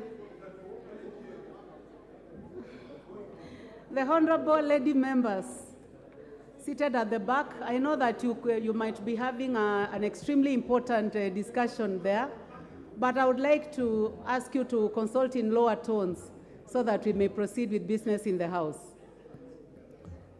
Madam Speaker said this is an extremely important motion, and I think it is progressive and takes us in the right direction. But there is something, Madam Speaker, that... It is out of order, Honorable Nyikal. What is out of order, and I would ask whether it is in order, why is this coming through the Committee in Delegated Legislation and not the Committee on Education? I've looked at 24 Universities Act 24(1). It just says through Parliament approval. But one would have expected that in this is being an education issue would come through the Committee on Education. And has the Committee of Education actually gone through this? Madam Speaker, I would like to be maybe informed on that, because it looks as if that is not in order, in my view. Honorable Nyikal, this is based on Standing Order 210. It is a regulation, and that is why it has come through the Departmental Committee on Delegated Legislation. So there is nothing out of order, Honorable Nyikal. Now I would like us to proceed, and I give the first opportunity to the Majority Leader, Honorable Ishungwa. Thank you, Honorable Speaker, and I'm sure the Honorable Nyikal is now satisfied. I know he's a stickler to procedures and a very diligent legislator, and I would really encourage especially our young and new members to learn from the likes of Robert Mbui and Professor Nyikal, and of course the chair of the Delegated Legislation, and also use this opportunity to thank the Delegated Legislation Committee for ably considering this particular charter for the Open University, and particularly commend the member from Mbere North, who has distinguished himself over a very short time as a very diligent legislator, I can see he is following the footsteps of the chair of the committee, and of course, Professor Nyekal. And he has ably articulated the issues that pertain to the Open University of Kenya. Honorable Speaker, it's indeed true, as a member from Mbeere North, and I think he's now acting as a de facto vice chair of this committee. Coincidentally, I've even forgotten who is the vice chair. I assume he's a vice chair because he's become very diligent. And Honorable Speaker, you also witness that whenever he takes your seat here, he's also very diligent in articulating other issues, even on other bills and motions, and is encouraging to see that there are indeed new members who have taken their work very seriously. Honorable Speaker, I was saying, as you said, that the Kenya Open University will, or the Open University of Kenya will indeed expand the access to university education for many of our people. Honorable Speaker, you know, under our new constitution of 2010, access to education, basic education, and we are at a point in this country where university education now is almost part of our basic education and is a fundamental right that is guaranteed to all Kenyans. And this access to university education, Honorable Speaker, should be available to Kenyans from wherever they come, irrespective of the background of families they come from, irrespective of what corner of this country they come from, Honorable Speaker. Every Kenyan child should be able to access university education. Honorable Speaker, through the Open University of Kenya, our country now joins the League of Developed Nations that have used e-learning and distance learning to further expand that access to higher education for their youth. And as a country now, whether you're in Wajir County, whether you're in Marsabit, whether you're in Kikuyu, whether you're in Kisumu Town West, where we have had this afternoon, there are rampant cases of insecurity. I believe if these young people in Kisumu Town West and other parts of the country had access to higher education and e-learning, they would not be engaging in crime, because they would even have expanded their skills and knowledge to be able to access job opportunities, as we were saying, even through our online, our ICT hubs that government is very keen to set up in our constituents. And I do hope, Honorable Speaker, that even as we embark on our recess today, we will utilize the time during our recess to create, or rather to guide our communities in public participation to ensure that in every of our wards, we allocate funds through NGCDF to establish these online hubs, because, or rather ICT hubs, because these ICT hubs, we also serve as part of the training centers where our youth who have cleared Form 4 can be able to access the Kenya Open University from the ICT hubs, where you have access to free Wi-Fi and access to the internet, and be able to attend classes online, Honorable Speaker, as the rest of the world is doing, Honorable Speaker. And it's indeed true, as the chair and the de facto vice chair were saying, that there are many of our children today who are accessing university students, and I know even in our families. I know in my own family, my own sister pursued her master's degree and I think a bachelor's and master's degree from the University of South Africa online through distance learning. And therefore, we have been expatriating resources from our country, paying to foreign universities. And this now offers our country that golden opportunity to also tap into the resources of other students in our region. We can't continue, Honorable Speaker, priding ourselves that we are leaders in the larger East, Central and Southern Africa region, and we have no accessibility to our universities for foreign students. And I don't know why the clerk is sabotaging my contribution, because I was going to touch on the... Majority Leader is 5 minutes, but we'll give you 2 more minutes. Thank you, Honorable Speaker, for your indulgence. I was saying, Honorable Speaker, we also are giving our nation that opportunity to earn foreign exchange and enhance our foreign exchange reserves from those international students who will be able to access our universities. Honorable Speaker, I also note, Honorable Speaker, that as we approve this charter, we also have before the Committee on Delegated Legislation the University Regulations of 2023. And Honorable Speaker, I was just chatting with the chair and his members here, and I was telling them those regulations have a total of over 102 clauses. And I want to encourage them to go through those clauses with a tooth comb. The concern you've had from Professor Nyikalo, Honorable Speaker, is very legitimate, because if we use subsidiary legislation to amend acts of parliament, Honorable Speaker, it is not right. And a glance at the 102 clauses in this university regulations, Honorable Speaker, you may see an attempt to try and amend the Universities Act using subsidiary legislation. And I want to encourage the Committee on Delegated Legislation to go through those regulations with a tooth comb.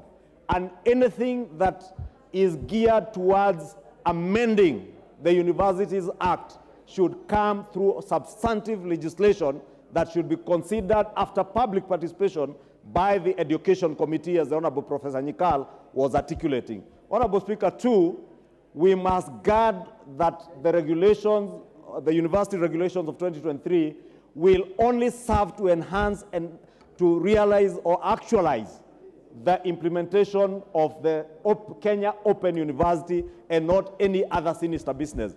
And particularly, Honorable Speaker, His Excellency the President has been very keen on remodeling how we now finance our university education. And I want to just alert the Delegated Legislation Committee to ensure that you do not in any way tinker with the policy that the President has already espoused on funding and financing of university education through regulations, Honorable Speaker.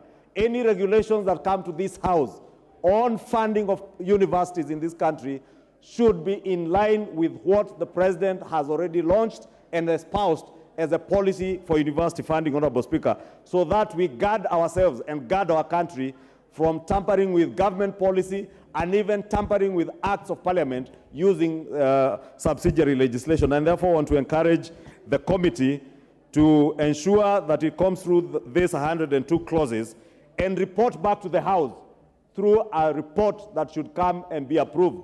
And I want to repeat, and I hope the chair is listening, a report for approval or disapproval before this House, because it will touch on many aspects on funding of our public universities and how we finance university education.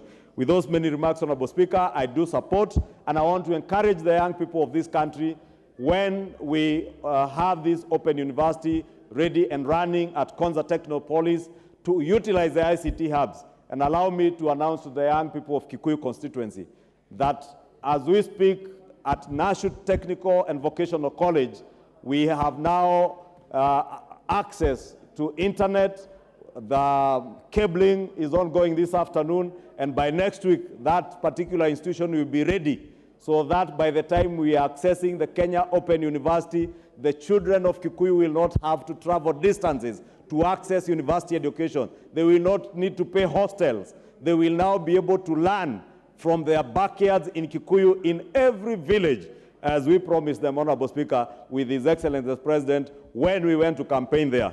And Honorable Speaker, this open university serves our bottom-up economic transformation agenda as we sold to the people of Kenya. And with those many remarks, Honorable Speaker, I beg to support and encourage the Committee of Education to ensure that we actualize this open university, so that we also mainstream digital skills and capacity building in the priority areas of the bottom-up economic agenda along the 9 value chains that we have enlisted in our manifesto and which we funded through our budget appropriations this year. With those many remarks, Honorable Speaker, I support. Thank you very much, Majority Leader. Honorable members, the next opportunity goes to the Honorable Robert Mbui, member for Kaviani. Thank you, Madam Speaker, for this opportunity. I think, Madam Speaker, this idea of the Open University of Kenya is very timely. I think it's listening to what is happening and noting that Kenya has spent so much money on distant learning and e-learning from outside there. It's a shock that this was not done ages ago.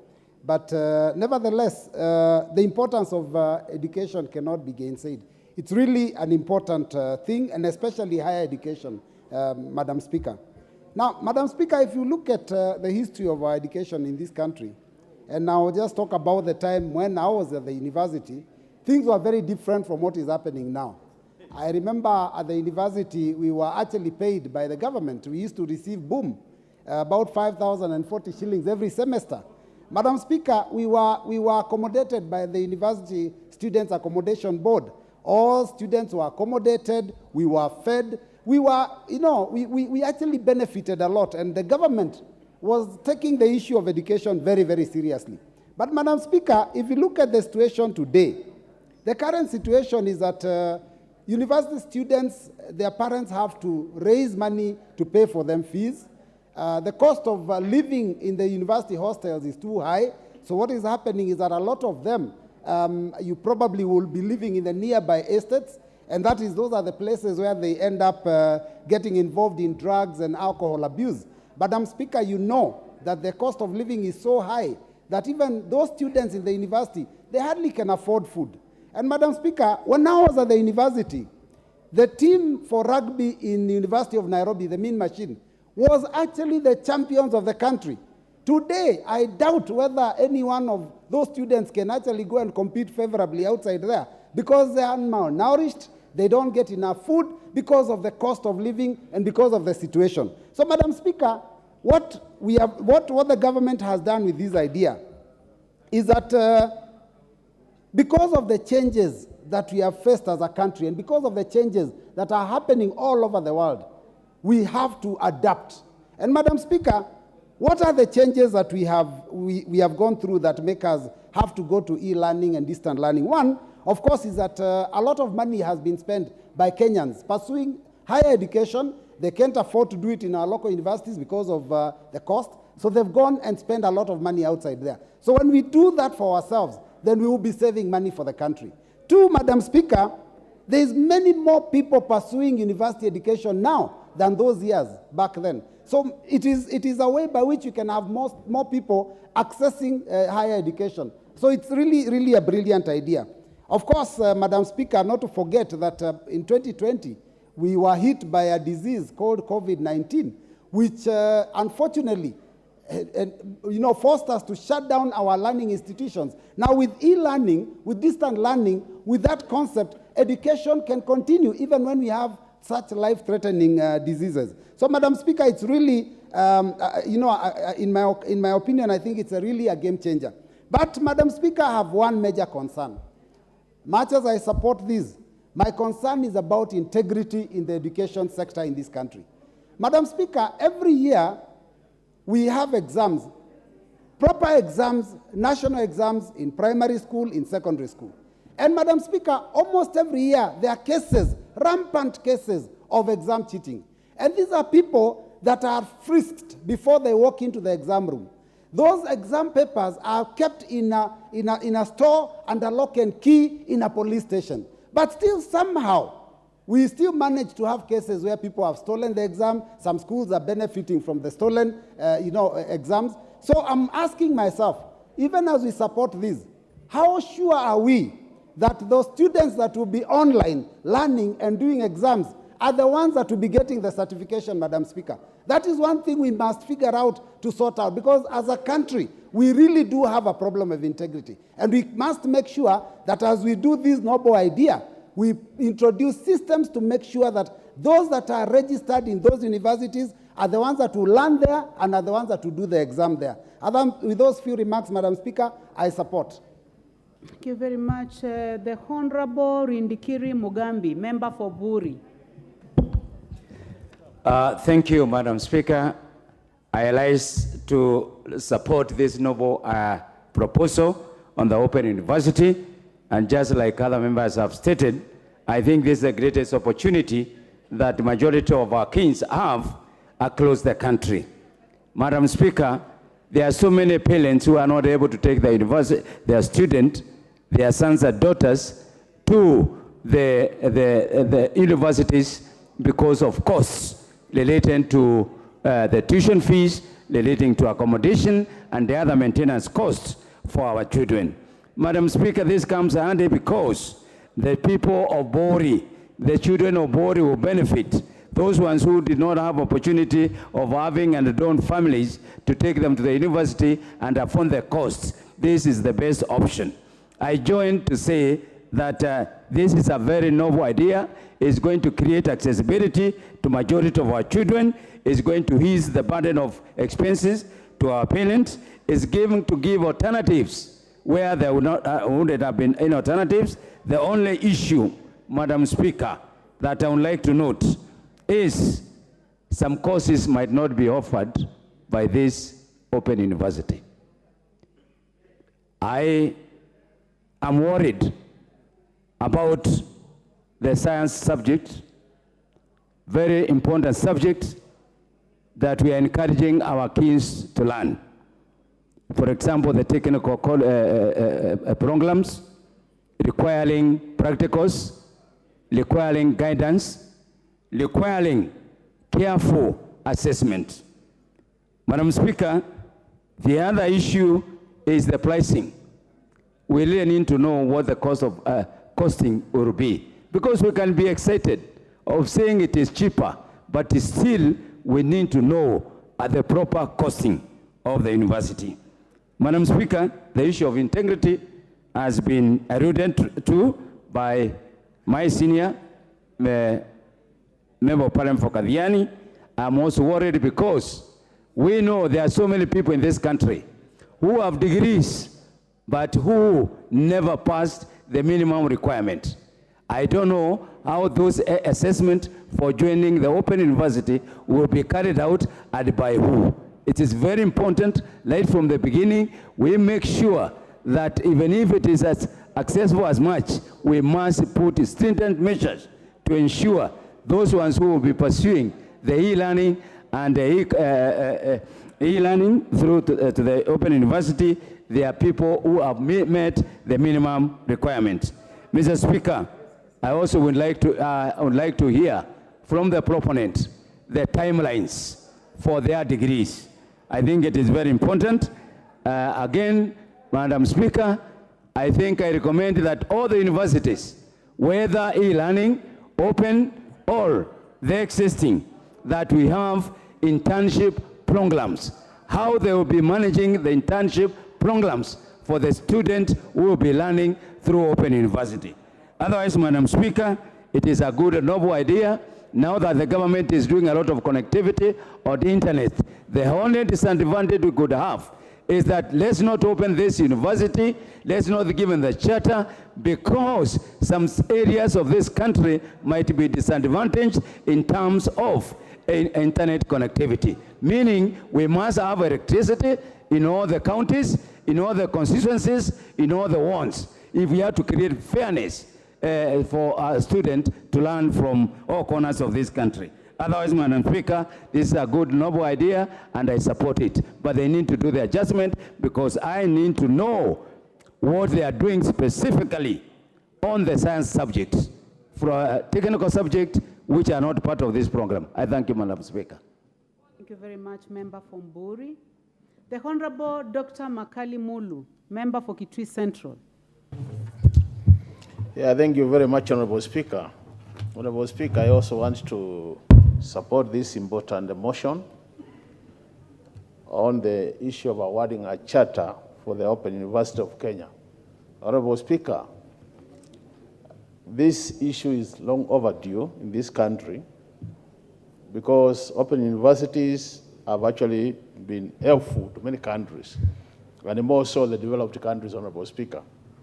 And as the mover did say, Honorable Speaker, one of the advantages of these open universities is the issue of access to education, where, Honorable Speaker, those parents who are not able to send their children out there to other countries will be able to access education just from their homes, so long as you have internet connection and you have a machine called a computer, Honorable Speaker. Honorable Speaker, what we'll do is that even as Kenyans benefit from this open university, the region will also benefit, because I think we are becoming a trailblazer. Dr. Makali Mulu, I'll take a minute. Honorable members, we have students seated at the public gallery from Kangaru Girls High School, Manyata constituency in Embu. I would like to welcome them to the National Assembly so that you may observe proceedings of the House.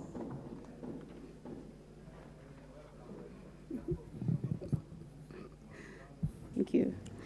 Yeah, so Honorable thank you very sorry, much, Honorable sorry Speaker. about the Yeah, and disruption, and I would like to it's request good you that to proceed. our daughters are in-house because they are going to be beneficiaries of this Open University when it becomes operational, Honorable Speaker.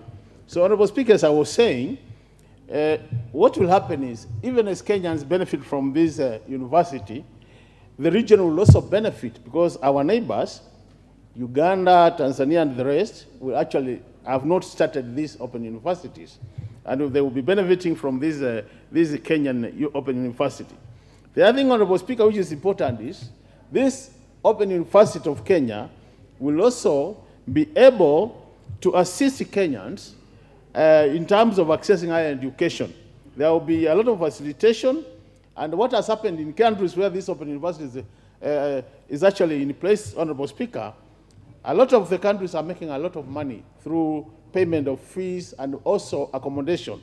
Honorable Speaker, you'll appreciate that in some countries, many students who visit, Honorable Speaker, will be able to like Kenyans, a lot of Kenyans are enrolled in different courses in different universities. For example, the South African one, Honorable Speaker. So you find when they are in session, because at times students will be required to visit the universities for a short while, Honorable Speaker, during that time they will also seek for accommodation in those countries, and they'll be able to actually also make money for the countries. Likewise, Kenya will also be benefiting from the same. In a situation where the professor wants to have a one-to-one interaction with the student, and more so when they are doing their thesis and the other documentation, Honorable Speaker, you find that there are 1 week or 2 weeks in Kenya, and then they might go back to their countries. During that time, the country also makes money in terms of foreign exchange, Honorable Speaker. The other issue, Honorable Speaker, which is also critical, and I think it has been raised by my colleagues, is the issue of the infrastructure required to competently provide this service, Honorable Speaker. And you realize that, as usual, I see a number of regions of this country also being marginalized. For example, northeastern Kenya, where these issues of internet connectivity, Honorable Speaker, and infrastructure laying has not taken place. Far-flung countries like regions like Lamu, Honorable Speaker, also yesterday we had the Mheshimiwa from Lamu also complaining about marginalization in Lamu East and other areas. So even as we award this charter, Honorable Speaker, I think it will be important for this House to make sure that then the required infrastructure, Honorable Speaker, is provided. Another advantage, Honorable Speaker, is a situation where with an open university, you can also tap from the best professors in the world, where you can actually consult such professors and ask them to educate our students from different parts of the world. So you get the best in terms of resource persons, Honorable Speaker. So, Honorable Speaker, to me, I think it is important as a House, we support this, but the issue of integrity of our education, the issue of Kenyans and education system, Honorable Speaker, because, you know, Honorable Speaker, this idea of Kenyans getting fake certificates is very common. And what is very, very surprising is they are able to get these certificates from the O-level, university bachelor, university master, and I think there has even been attempts to get PhDs through the same system. So, Honorable Speaker, I think we really need to look at the credibility of our education system so that we make sure that those students who get these certificates, they have actually earned the certificates. It's not a situation where they go shortcuts and they get the certificates. And I'm more worried about a situation where you might find other Kenyans who are educated assisting their either children or relatives to get these certificates, because now there might be no issue of physical presence where you confirm this and so and so. So this is another area we really need to guard. And these are issues of values, Honorable Speaker. So as a country, we need to invest a lot in our values so that at the end of the day, our students get certificates which they have genuinely earned through the education system. With those many remarks, Honorable Speaker, I want to support this and congratulate the committee for a job well done, and request honorable members that we support this move. It is a good move for the country. Thank you, Honorable Speaker. Very much, Dr. Makali. The Honorable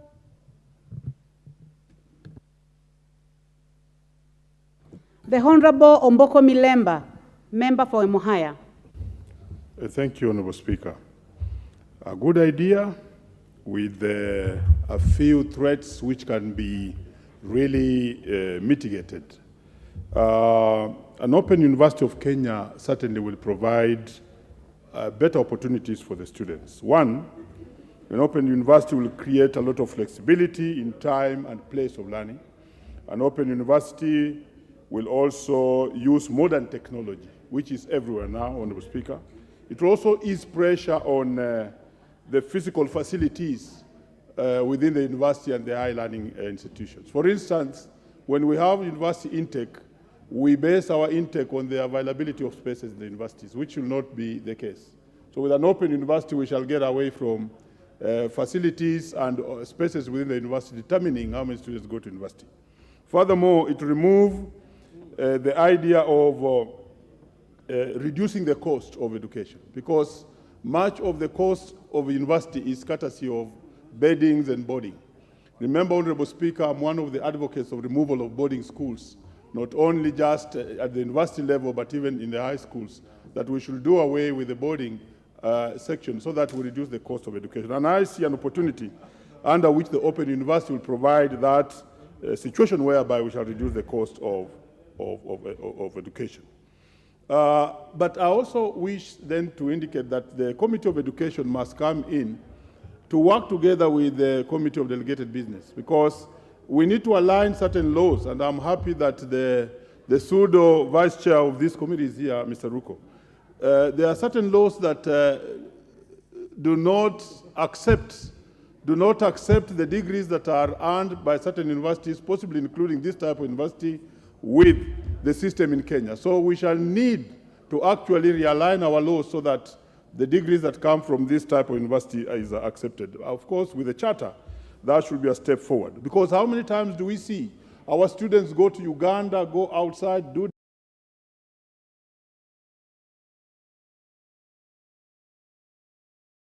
status of the Kenyan degree, and therefore they don't get employment. Honorable Speaker, many students have suffered this, wasted a lot of money going to universities outside. When they came back, they were not able to get job opportunities. I should also be quick to say that it is a very good opportunity to make education to be a foreign forex earner for this country. Because if you go to a place like Boston, as a state, education is funded by simply the universities. What comes in as payment to the universities and comes in as foreign exchange to the country. So this will actually provide an opportunity for Kenya to actually earn foreign exchange from education, and this will be very good, and possibly also export the qualified people outside. And this will be very good for our system. Education should be earning us foreign exchange. I saw one of the members, and good luck is still in the House, Honorable Mbui, talk about how education was very well funded during the old times. And I think that was the nostalgia period of when education was a sacred cow. Those are the theories of a man called Todaro, the economist of education, who at that particular time when we got independence, education was still a sacred cow. And being a sacred cow, you went to school in order to be able to get employment which was waiting for you. And people would not even go for university because they would easily get that employment at A level and at O level. But things have really changed, and education is no longer a sacred cow, and possibly that's why boom was removed and things have changed. And that's why we are where we are. I would wish to say that the Open University, for me, will create Kenya and Nairobi as a hub for all other students from outside and around the region to actually learn in this institution and pay us money. I would also wish then to indicate that such a university must then have dollar accounts which are paid in money before they come here, because currently our country is lacking in terms of forex, and that's really what we need. But finally, the threat would be the standardization and the quality of the degrees coming from this university. But I'm not threatened with this, because even without IT, we already have people struggling with papers. You saw when we were going through the elections, how papers could become a problem. So let's fix it also using technology. And this should take us way forward in expanding education for our students in this country. Thank you, Honorable Speaker, for this chance. Thank you very much, Honorable Omboko. Honorable Catherine Omanyo, member for Busia County. Thank you, Madam Speaker. I have looked into this with a grain of salt. Open universities or learning is very good for people who have no time, no choice to sit, just like other younger students who have all the time to be in class. And as we look at both sides of the spectrum, I think there are those who wished to have had the time to be in class just like anybody else, but they don't have, but they have the oomph. They want to continue with upping their levels of education and knowledge, expanding it. So if they can afford to go ahead and get some more skills and knowledge to be promoted even at their workplaces, so be it. Let this be free to whoever can go for it. And this kind of arrangement can also be flexible for people who hardly have time, because I've seen people even reading while in the car. They put those things in the ears and go online and start just getting somebody on the other side giving instructions.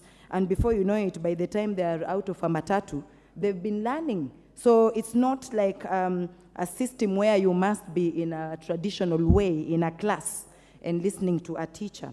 And then we also see that because it's that flexible, it is more cheaper, it's affordable to compared to this other one, because some of the ways that are used in teaching are actually recorded. So there is no physical trainer or physical lecturer, but those recordings that somebody is given to listen to and make notes and then submit their homework. Also, I've been looking up into it, and then I was like, it is a good way of also just those people who have learned, they learned maybe in those days when things had not changed or the systems of education had not changed. Because if today my father was to resurrect from his grave, with all the knowledge he had and the education he had, he would not even come to terms with what we are using today, because mostly it is digital. So for those who want to also catch up with the running world, with the new systems, the new digital ways, this is a very good way of actually expanding and coming up with ways of not looking archaic or analog. And to top on that, for the places that don't have maybe means or ways or internet, Wi-Fi, nowadays I see even people in the villages having Android phones they afford. So when we worry of places that don't have access to this kind of education, I think our people everywhere, even in the villages, are curious. They want to learn. So even somebody who did not have or had limited education in their life, out of curiosity, even if they are not after getting the degrees, they will just learn some things and beware, because knowledge is power, and that is all we are actually looking into, so that we don't have so many ignorant people or people who just don't care of what is happening, and they'll be part of a solution. Thank you. The Honorable Tindi Mwale. Thank you, Mr. Speaker. Mr. Speaker, I rise to support and contribute on this report, noble report, which is supporting the creation of open university in the Republic of Kenya. Mr. Speaker, I want first of all to commend my colleagues who have already contributed a lot on the advantages and disadvantages of having an open university in the Republic of Kenya. Mr. Speaker, I want to highlight two areas where you'll find that the open university in Kenya will be very fundamental to the society. You'll find that we have people living with disabilities who in some cases might not be able to access the learning facilities because some of the institutions lack the requisite provisions for the people living with disabilities. Mr. Speaker, you'll find that with open university, the person who is handicapped is able to learn from any place where he lives or where she lives, and that one gives access to education to such individuals. Mr. Speaker, you'll find we have people who are suffering from chronic diseases, and these people, some of them might require to be frequently seeing the doctor in hospitals and living near hospitals. With open university, Mr. Speaker, you'll find that these patients will be able to learn from wherever they are, if it's near the hospital or even if they are admitted in the hospital, Mr. Speaker, they'll be able to learn because the education is provided through digital means, Mr. Speaker. Mr. Speaker, I also want to support my colleagues who have raised the issue of integrity. I think we need to make sure that open universities in Kenya have got a high sense of integrity so that we don't see everyone who is claiming that he went to a certain university or learned through the laptop or computer, and maybe those people don't know even how the keyboard or the mouse looks like. Mr. Speaker, I want to support my colleagues also who raised the issue about sufficient access to internet. The government needs to make sure that Kenya is well connected to the internet so that each and every person living in any place in our Republic of Kenya is able to access internet and log in and be a student on open learning university, Mr. Speaker. Mr. Speaker, finally, I also want to urge because I'm a member of the Committee of Delegated Legislation, we are also going to consider the number of courses that are going to be offered, Mr. Speaker, because when you look at the report, the undergraduate courses are only 5, postgraduate courses are only 2. Mr. Speaker, we need to increase the courses so that the learners have got a room to choose wherever they wish to study, and also what they know that if I study this, I'll be able to contribute very well within the economy of the Republic of Kenya. With those few remarks, Mr. Speaker, I beg to support the report about the Open University in Kenya. Thank you very much. Very well. Honorable members, you have keyed in and we can see you here, so there's no need to even carry up your hand. The next on the line is Phyllis Bateau. Is she in the house? Honorable, proceed. Thank you, Mr. Speaker. I rise to support the motion on Open University in Kenya. Mr. Speaker, I would want to say that this is a very noble idea and it has come at the right time. The world has become a global village and it's high time education should not be a very something complex to achieve, but we should access it within a very simpler means. Mr. Speaker, Kenya has come of age for this type of institution, just like UNISA in South Africa, where it now offers all programs which are possible. And it has graduated students from undergraduate up to the level of PhD. So I think for this particular innovation, this Open University, it is the best thing that has happened to Kenya, that can happen to Kenya, Mr. Speaker. During COVID, we experienced very difficult times where people were left staying at home, children were not going to school, people were not going to college, students were not going to institutions of higher learning. And if we had such an institution, I mean, learning would have been a continuous process. Students would be able to access knowledge just wherever they are.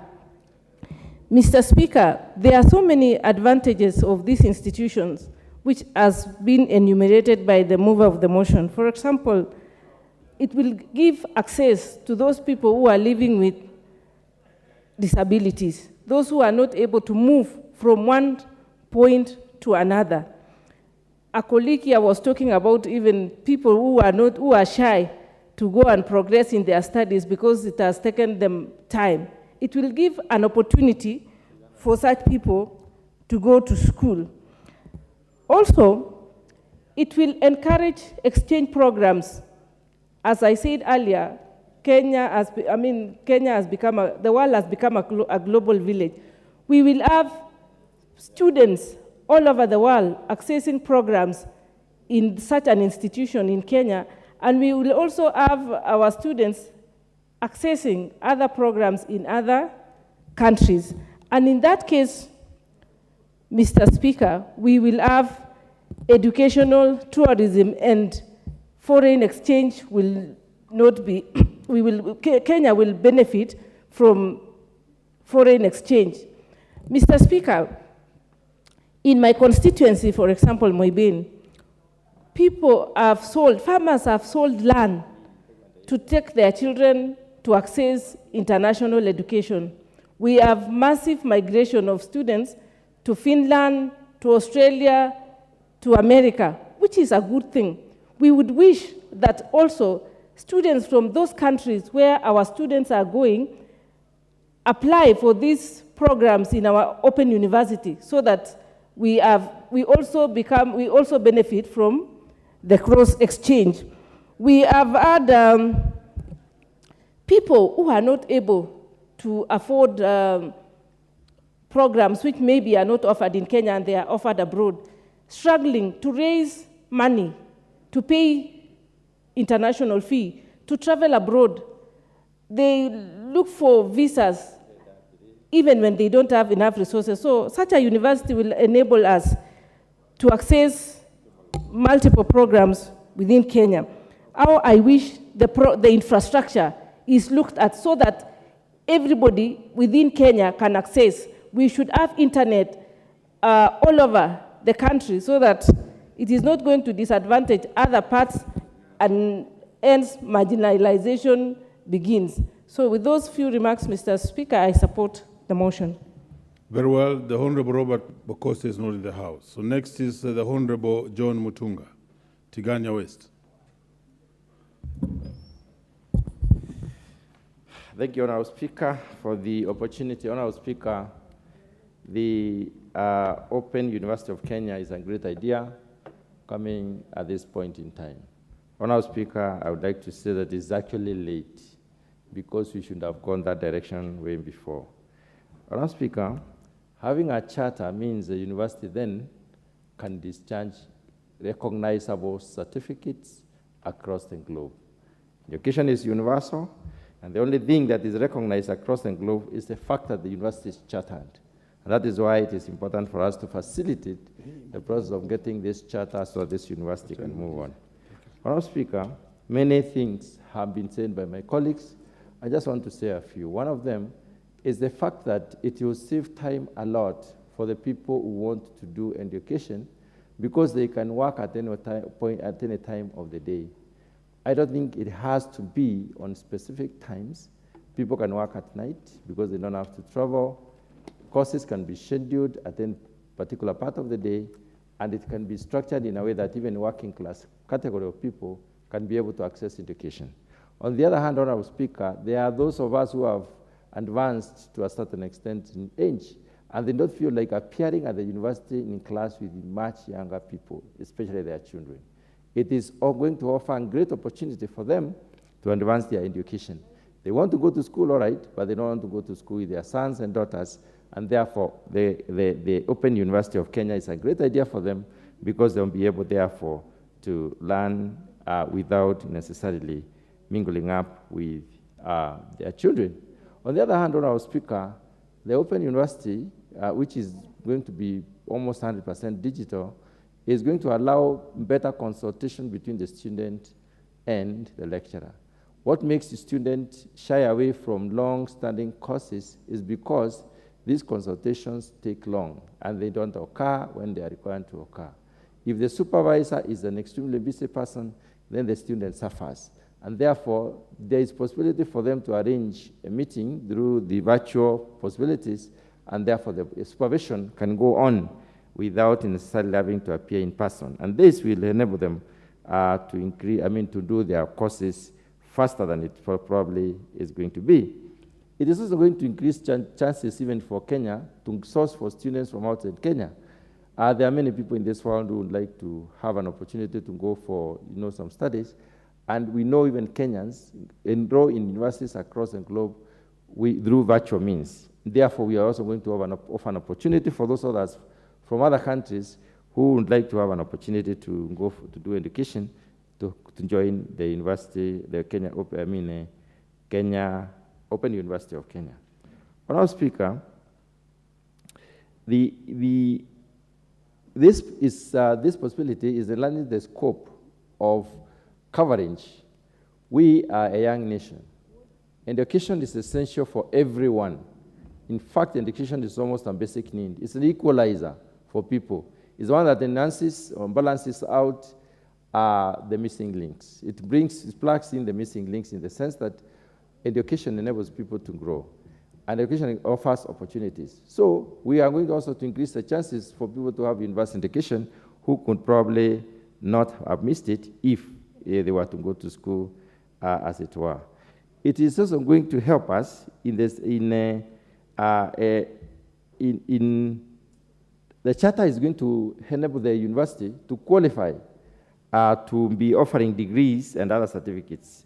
This is going to enable the university to collaborate with the other universities across the globe in the sense that they are going to be, therefore, operating at an equal space. It will enable also the recognition of the products from this university. That means that the certificates from this such a university are going to be, enable people to move from one level to another, which therefore is going to enable us to increase the chances, as it were, and to increase the possibilities. Honourable Speaker, I do support this particular motion. Thank you. The Honourable Caroline Ngeleche. Thank you, Honourable Speaker, for giving me this opportunity to support the motion on the consideration of the draft charter for the Open University of Kenya.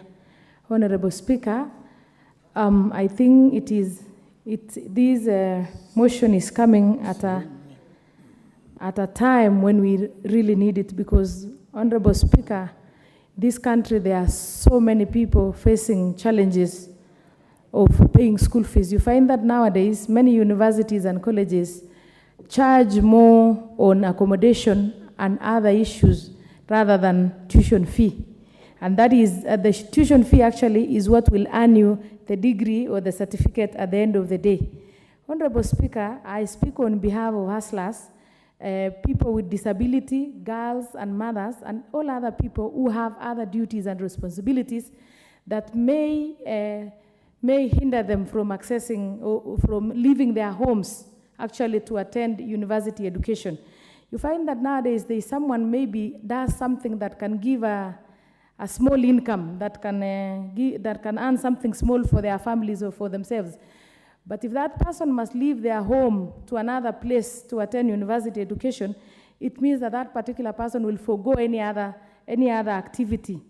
You find also, Honourable Speaker, that there are girls maybe who get children before joining university, and that responsibility of taking care of their children or being mothers or being wives will hinder them from traveling far away to access university education.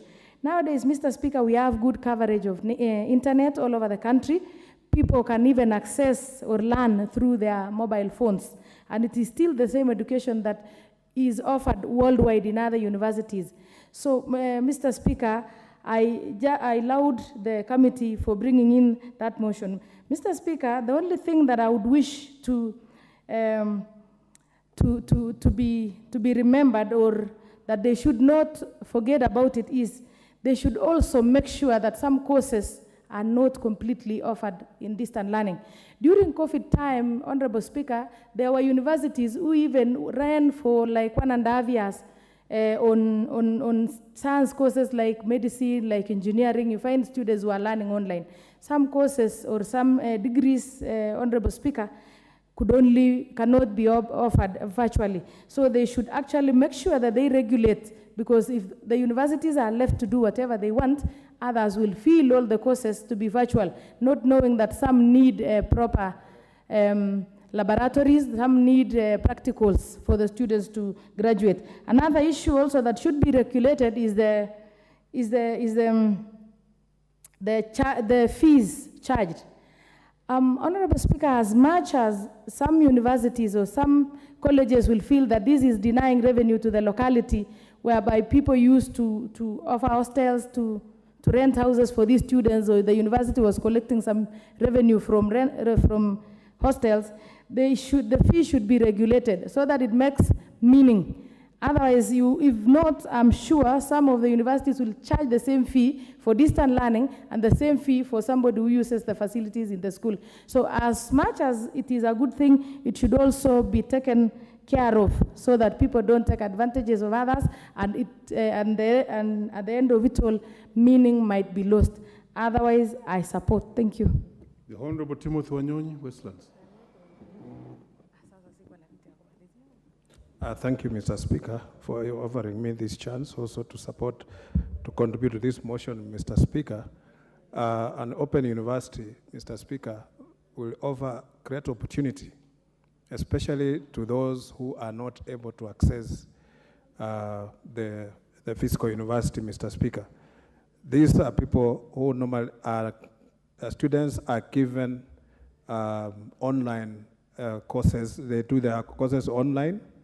They are assigned a tutor who will guide them through the course, Mr. Speaker. And this is a cheaper way of making sure that education is accessible to many, many students at the comfort of their, wherever they are at, Mr. Speaker, even from their home, from wherever they are residing, so that they can now have this education, Mr. Speaker, reaching to them. I support this idea because, Mr. Speaker, there are many universities existing. We have many universities in Kenya, but still we have many people who cannot access because of the cost of many other things that come with it. Accommodation, because many universities are not able to provide hostels for students. Therefore, an open university that will offer mostly courses online will also be a cheaper way of also making sure that people are accessing education. And it's also, Mr. Speaker, that those who may go to this open university, if they are unable to continue, they can still transfer their credits, the credit to the other universities. If they want to transfer from the open university to the normal university, Mr. Speaker, they can transfer their credit to the other university. So it is not prohibiting, but it's also something that is much, much more flexible. Therefore, Mr. Speaker, I want to support and encourage that this charter that is going to be issued, this is the first open university in Kenya. This is an idea that whose time has come, and people living with disability, people who are living in marginalized areas, those who are living in the nomads and all, Mr. Speaker, it will be much, much more handy for them, and they can access education from wherever they are, because now we have internet facilities across the country, and people can access even this through their mobile phones. They don't have to invest heavily in it. But Mr. Speaker, as the past speaker just said, we need also to have regulation on this, because sometimes it ends up being abused, and we can easily start compromising the standard of education. So, Mr. Speaker, I support and that this is a good idea, and that the issuance of the charter to the Open University of Kenya. Thank you, Mr. Speaker. The Honorable Tuku Kwenya. Thank you, Mr. Speaker.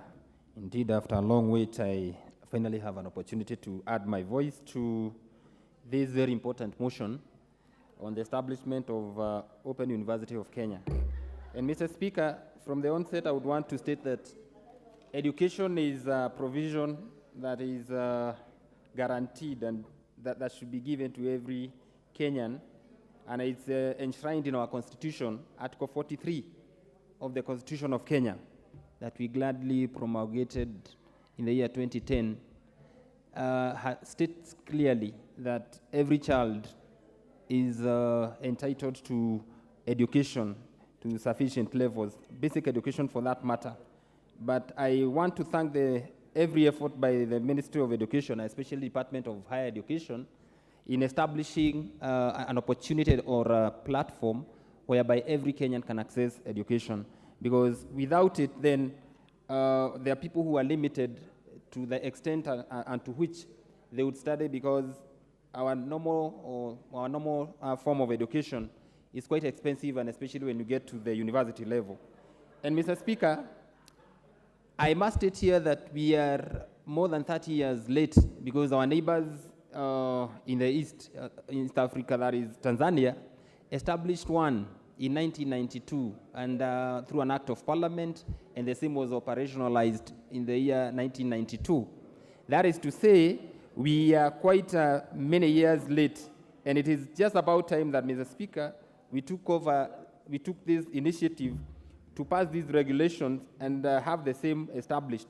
Of course, Mr. Speaker, we're going to reap bountifully from establishment of this university. For example, a child living in Kinangop, who is a son or a daughter of a peasant farmer, will have an opportunity now to access this education, and especially through the digital hubs that have been proposed by this government. And all we are asking and praying is that this government is going to actualize the actualization of digital hubs in every ward, so that then every child or every person who is interested with education, university education, will have access. Secondly, Mr. Speaker, the government must really work on connectivity. Connectivity and taking network to places where there's no network. And I want to allude to the words of the Leader of Majority that indeed fiber optic is being laid across the country.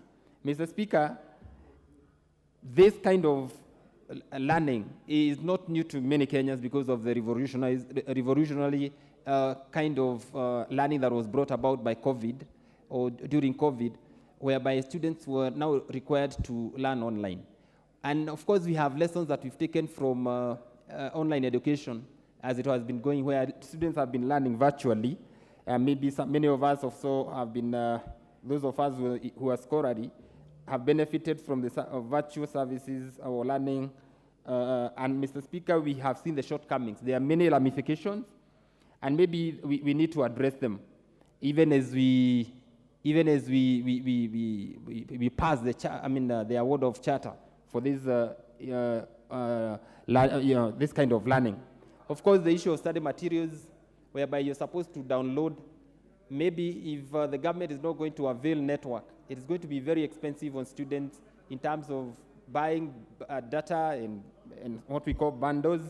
Of course, the reliability of network, we know there's always fluctuation back and forth.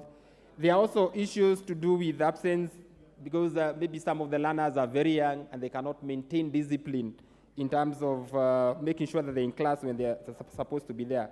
But in essence, I would say that this is a great idea, whose idea is coming in late, should have been implemented many years ago.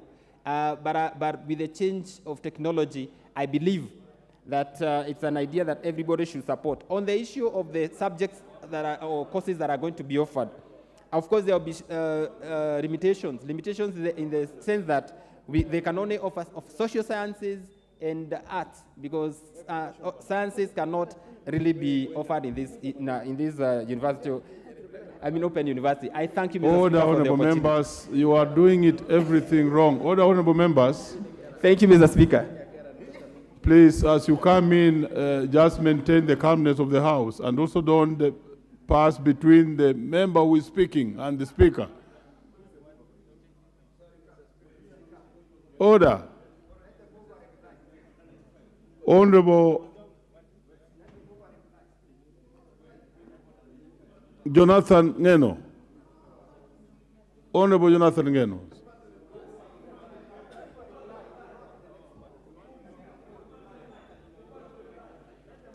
Order, honorable members. If you have that demand, it must come from yourselves.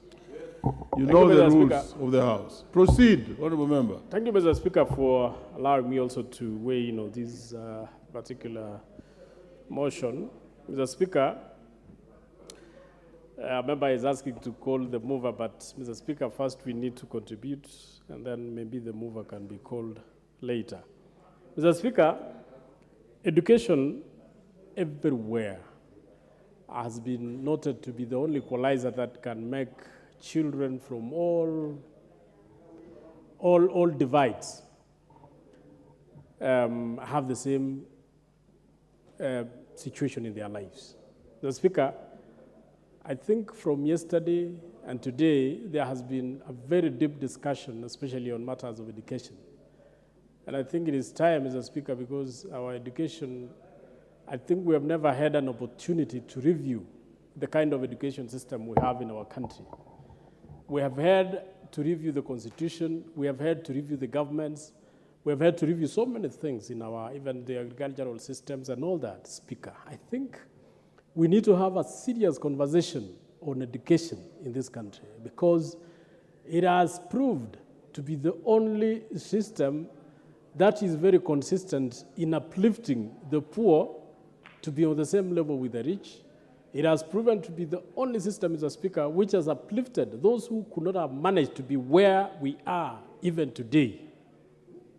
So, Mr. Speaker, I think it is time we put a lot of attention to education so that the kind of education that is given to our children and grandchildren is that type of education that will make them, that will make it easier for them to access the opportunities in this country. So, Speaker, in my thinking, this matter of open university is long overdue because it has been practiced in many countries across the world. It is only that our country had not had the opportunity to relook into it so that it can allow the students who want to study through these programs to access the education. So, Speaker, this open learning is like the distant learning. It is the easiest way to access education. It is flexible. For those of us who may not have the opportunity to go to class, may not have the opportunity to access the kind of universities that we want, we can access through e-learning. Our children in the remote areas, even especially with the introduction of this bottom-up economic transformation agenda, where we are going to be having Wi-Fi installations in every village, every ward. Mr. Speaker, I believe this one will allow our students, remember in this country, Mr. Speaker, students who finish university, or even who finish Form 4, they stay in the villages for many years, simply because maybe they do not have fees, others because they cannot access the universities of their choices, others who have also finished the university and maybe want to proceed with masters and PhD cannot do that because of the impediments of the situations that they face. With the introduction of all these Wi-Fis in the villages, our students who finished universities can proceed to study masters while they are still tammacking in their villages without necessarily going to university. So, Mr. Speaker, I believe this is very handy. Mr. Speaker, it will also be easier to access the kind of courses you want to access without much hassle. Mr. Speaker, it also promotes, especially, Mr. Speaker, initially when we had the Jubilee government, when it came to power in 2013, they had introduced the laptops to class 1s. Mr. Speaker, that was a very good idea. It's only that nobody wanted to redo it. Maybe they did what they did and got what they wanted and abandoned the idea. But, Mr. Speaker, if that system was to be promoted right from that ground level up to now, Mr. Speaker, accessing this e-learning would have been much, much easier. So, Mr. Speaker, I wish to support and I wish to say that our country is moving in the digital arena. We need to catch up with the rest of the world. Mr. Speaker, I thank you and I support. The Honorable Rachel Nyamai, Kitui South. Very much, Honorable Speaker, for giving me this opportunity to support this important report by the Committee on Delegated Legislation, which is establishing a charter for Kenya Open University. Honorable Speaker, I'm very excited to talk about this because in 1998, when I was a young student, is the first time I heard of Open University. And I think it's long overdue. Honorable Speaker, I have looked at this document and I've listened to the mover of the motion and also the seconder, and I was very interested by the causes, and I would like to draw the attention of members to page 3 of this report, where the committee has identified, as per their discussions with the Ministry of Education and maybe the proponents of the university, the courses that they are going to start. Bachelor of Data Science, which is extremely important, Honorable Speaker. Our students are spending a lot of money. I think, Honorable Speaker, what is close to data science at the moment are the IT courses that are being offered by Strathmore University. So this is a very welcome move. Honorable Speaker, Bachelor of Science in Cyber Security.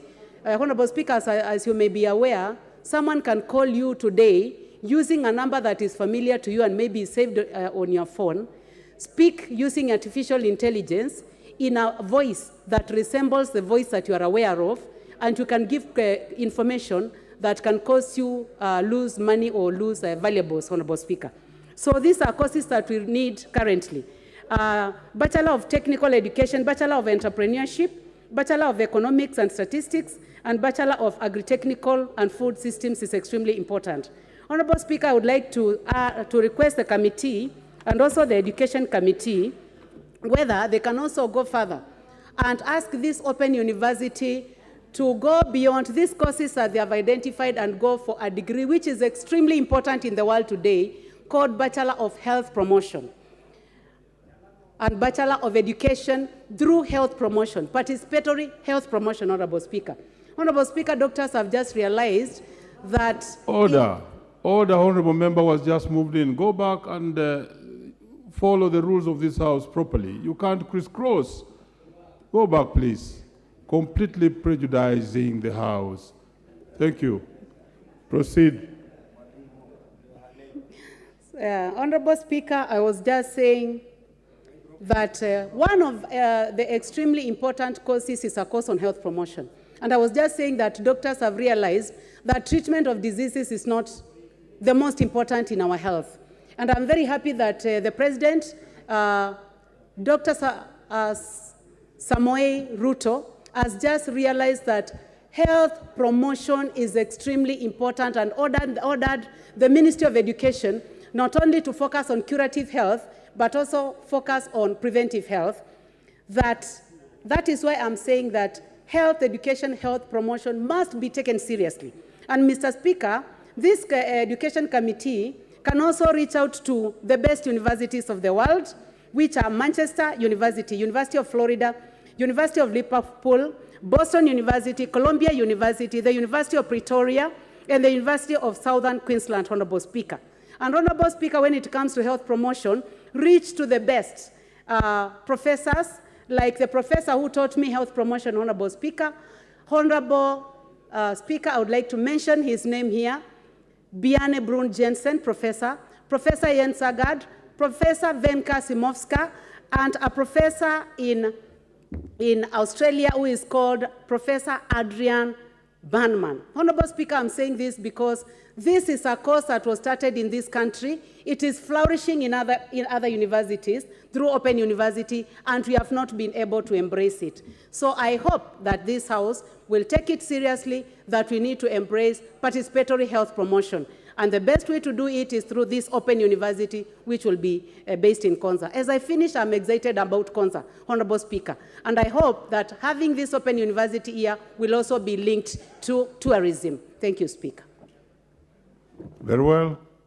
The Honorable Irene Mayaka.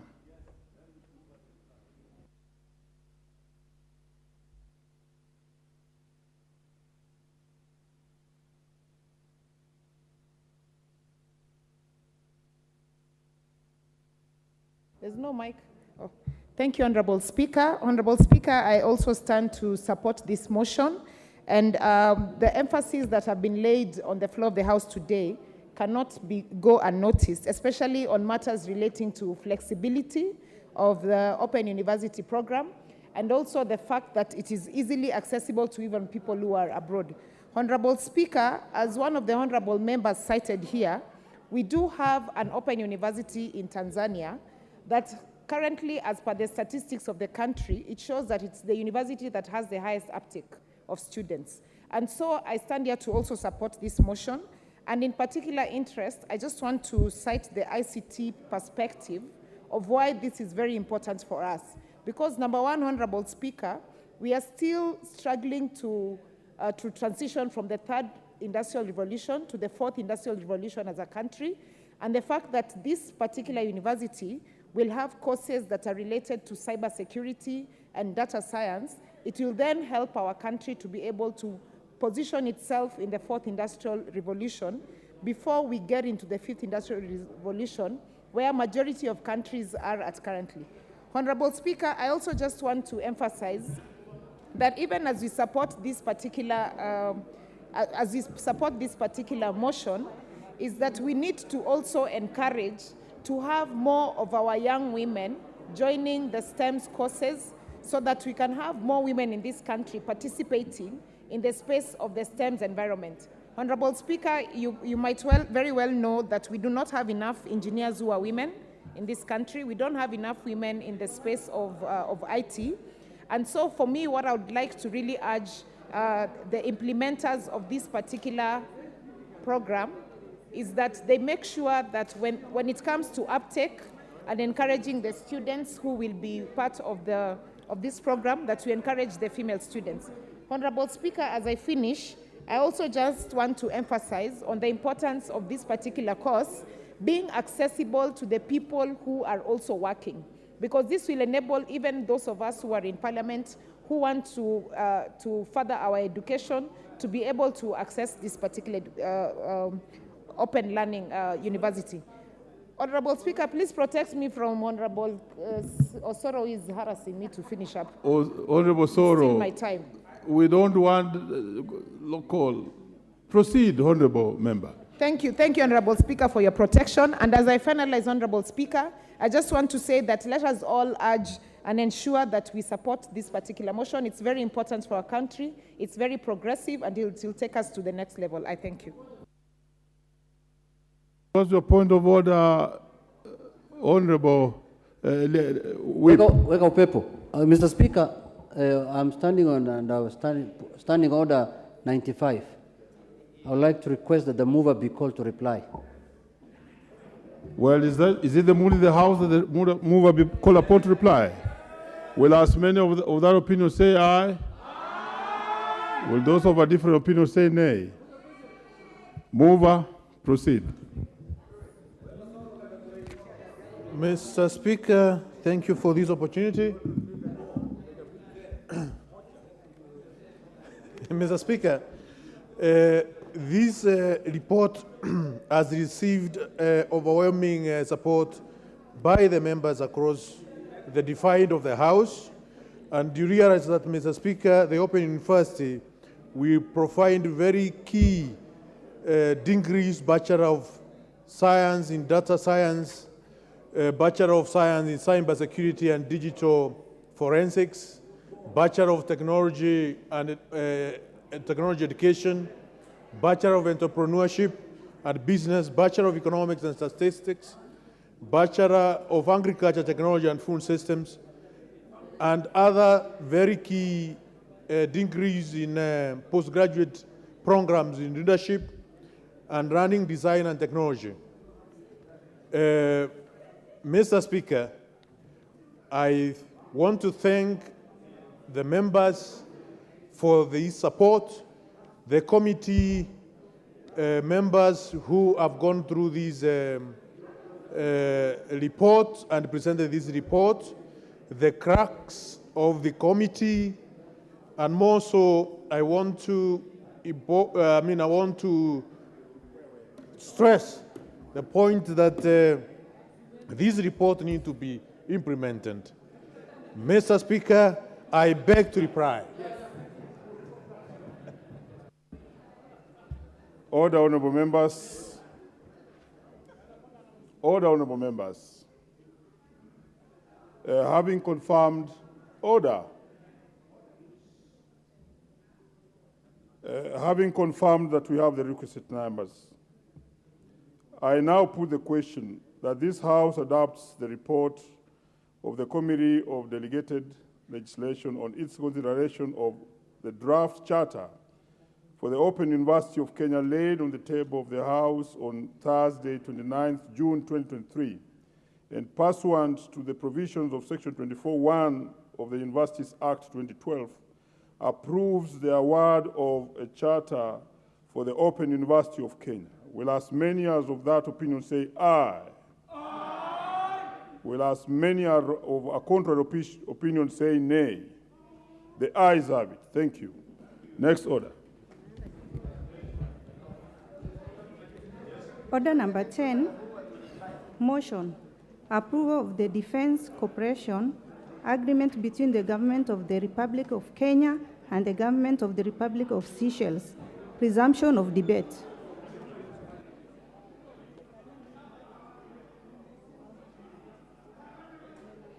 Did we have any member who was on the floor? There was no one on the floor, and therefore we shall proceed with those who have keyed in. And the next to speak on this is Honorable Paul Biego, Chesumei. Paul Biego, Honorable Member for Chesumei. Mr. Speaker, sir, thank you so much for giving me this opportunity. Mr. Speaker, sir, what I had wanted to speak about was education, so I beg to give to the next. Very well. The Honorable John Kiragu, Honorable Member for Limuru.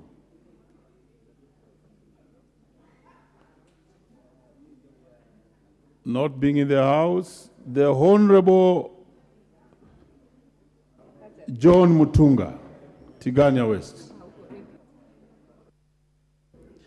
Thank you, Honorable Speaker. Honorable Speaker, this motion was there last week and we tried to speak to it, but the time was lapsed before. Honorable Speaker. Order, Honorable Mutunga. May I bring the members to speed that we are now on a motion of approval of Defense Cooperation Agreement between the Kenyan government, the government of Kenya. Let me take it again. Approval of a Defense Cooperation Agreement between the government of the Republic of Kenya and the government of the Republic of Seychelles. You may proceed. Thank you, Honorable Speaker. Honorable Speaker, this collaboration is important to both the republics, the Seychelles Republic and the Republic of Kenya, because training together for such a force is important. Honorable Speaker, it will help them to share experiences. It will help them to develop the skills better than when they are doing it on their own. On the other hand, Honorable Speaker, when it comes to issues of discipline, we are witnessing in this country that there are many other countries from all over the world who would like to train in Kenya. We have some European Union countries and UK soldiers training in Nanyuki and other parts of this country. And we have observed some cases of indiscipline within the disciplined forces. Honorable Speaker, as this is ratified, we need as a country to caution that interactions with the community need to be curtailed so that people are given their respect and their dignity prevails. Honorable Speaker, when you look at Seychelles, Seychelles and Kenya shares a coastline, they share a border. We therefore have an opportunity for an enlarged seashore where they can train. There is a large body of water. Honorable Speaker, especially for our Navy, the two navies, the Kenyan Navy and the Navy from Seychelles, they will have a great opportunity to practice together.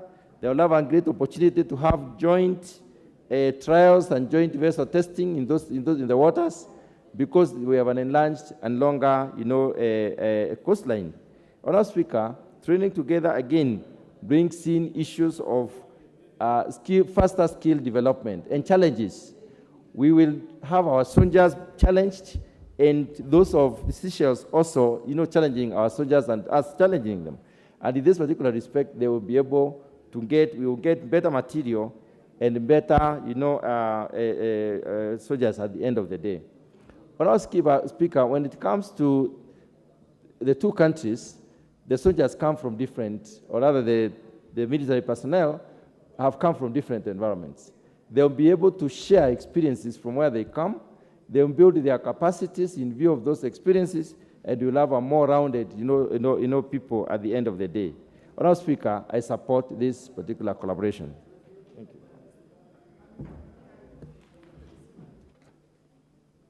Yes, next to speak on this. Yes, what's your point of order? Mr. Speaker, I raise understanding order 95. Will I be in order to ask the mover to be called to reply, Mr. Speaker? Because this matter has been debated since yesterday, Mr. Speaker. Yeah, since yesterday. Yeah. So that we can move to the next business, Mr. Speaker. Yes, I agree with you. Honourable members, a member has risen for misplace on standing order number 95, that the mover be called upon to reply. Is that the mood in the House that the mover be called to reply? Will as many as of that opinion say aye? Aye. Will as those of a contrary opinion say nay? Mover proceed to reply.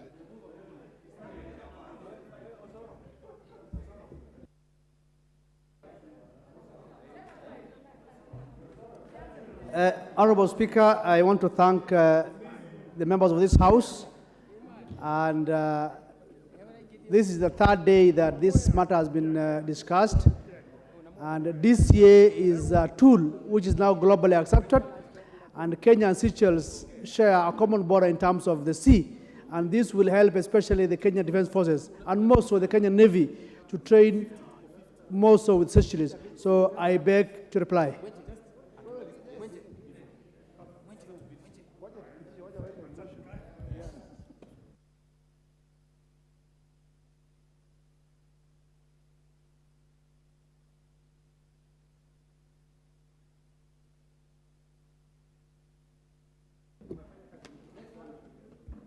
Honourable members, having approved that we have the requisite numbers, I now put the question that this House adopts the report of the Departmental Committee on Defence, Intelligence and Foreign Relations on its consideration of the Defence Cooperation Agreement between the Government of the Republic of Kenya and the Government of the Republic of Seychelles, laid on the table of the House on Tuesday, 13th June 2023, and pursuant to the provisions of Section 8.4 of the Treaty Making and Ratification Act 2012, approves the Defence Cooperation Agreement between the Government of the Republic of Kenya and the Government of the Republic of Seychelles. Will as many as of that opinion say aye? Will as many as of a contrary opinion say nay? No. The ayes have it. Next order.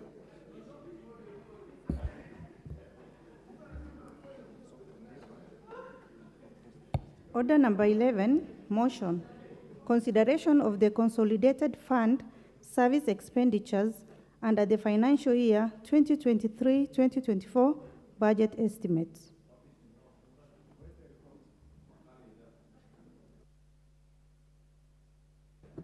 Mover. Yeah, thank you very much, Honourable Speaker. Honourable Speaker, I beg to move that this House adopts the report of the Public Debt and Privatization Committee on its consideration of the Consolidated Fund Services Expenditures under the financial year 2023-2024 budget estimates, laid on the table of the House on Wednesday, 21st June 2023, Honourable Speaker. Honourable Speaker, before I get to the main text of the report, allow me, Honourable Speaker, to begin by thanking members of the Public Debt and Privatization Committee for working tirelessly to ensure that this comprehensive report is tabled in this House.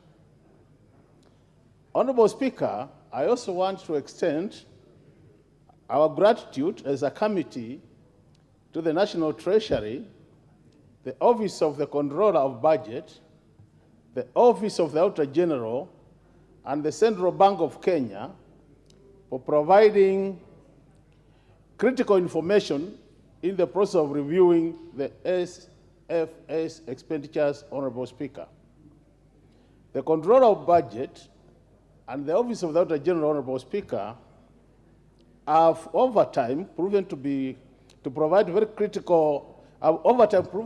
critical in promoting accountability and transparency in relation to the CFS expenditures, and have highlighted gaps which the committee is oversighting, Honorable Speaker. Honorable Speaker, it is important to remind members of this House that the Consolidated Fund services, normally abbreviated as CFS, are excluded from the Appropriations Act pursuant to the Article 221 of the Constitution, Section 7 of our Constitution. This is because, Honorable Speaker, they are a direct charge to the Consolidated Fund and thus do not require appropriation. This seems to be an unfamiliar aspect of expenditure in that expenditures can be undertaken without appropriation by the House, Honorable Speaker. Honorable Speaker, what we are saying in brief is that the SFS expenditures, unlike the other expenditures which we appropriate as a House, are never appropriated by this House. And so they just get they are direct charge to the Consolidated Fund. Honorable Speaker, for the benefit of members, the SFS expenditures comprise of the following expenditures. The first one is expenditures required to service our public stock of debt, being interest payments and redemption, that is maturity of public debt expenditures. The second item under these expenditure items, Honorable Speaker, is the pension expenditures. The third item is salaries for constitutional and independent offices, Honorable Speaker. The fourth one is expenditures related to guaranteed debt. Honorable Speaker, for the financial year 2023-2024, the SFS expenditures are the largest in terms of percentage, Honorable Speaker, at a value of 1.84 billion, Honorable Speaker, larger than the recurrent expenditures of the current government, which amount to 1.56 trillion, Honorable Speaker, and development expenditure, which is worthy Kenya shillings 807.64 billion, as approved by this House. Honorable Speaker, if you look at this figure of 1.84 trillion as the SFS expenditures, Honorable Speaker, it's about 70% of the projected revenue to be collected for the year 2023-24. And Honorable Speaker, if you compare this with also this figure, as we are talking about, Honorable Speaker, if you also compare it with the exports coming from the returns from our exports, Honorable Speaker, you find the figure is also quite high.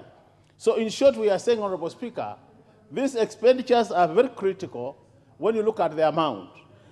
Unfortunately, Honorable Speaker, we have realized that this House, when you look at our standing orders, they are not very clear in terms of how do we address these expenditures, Honorable Speaker.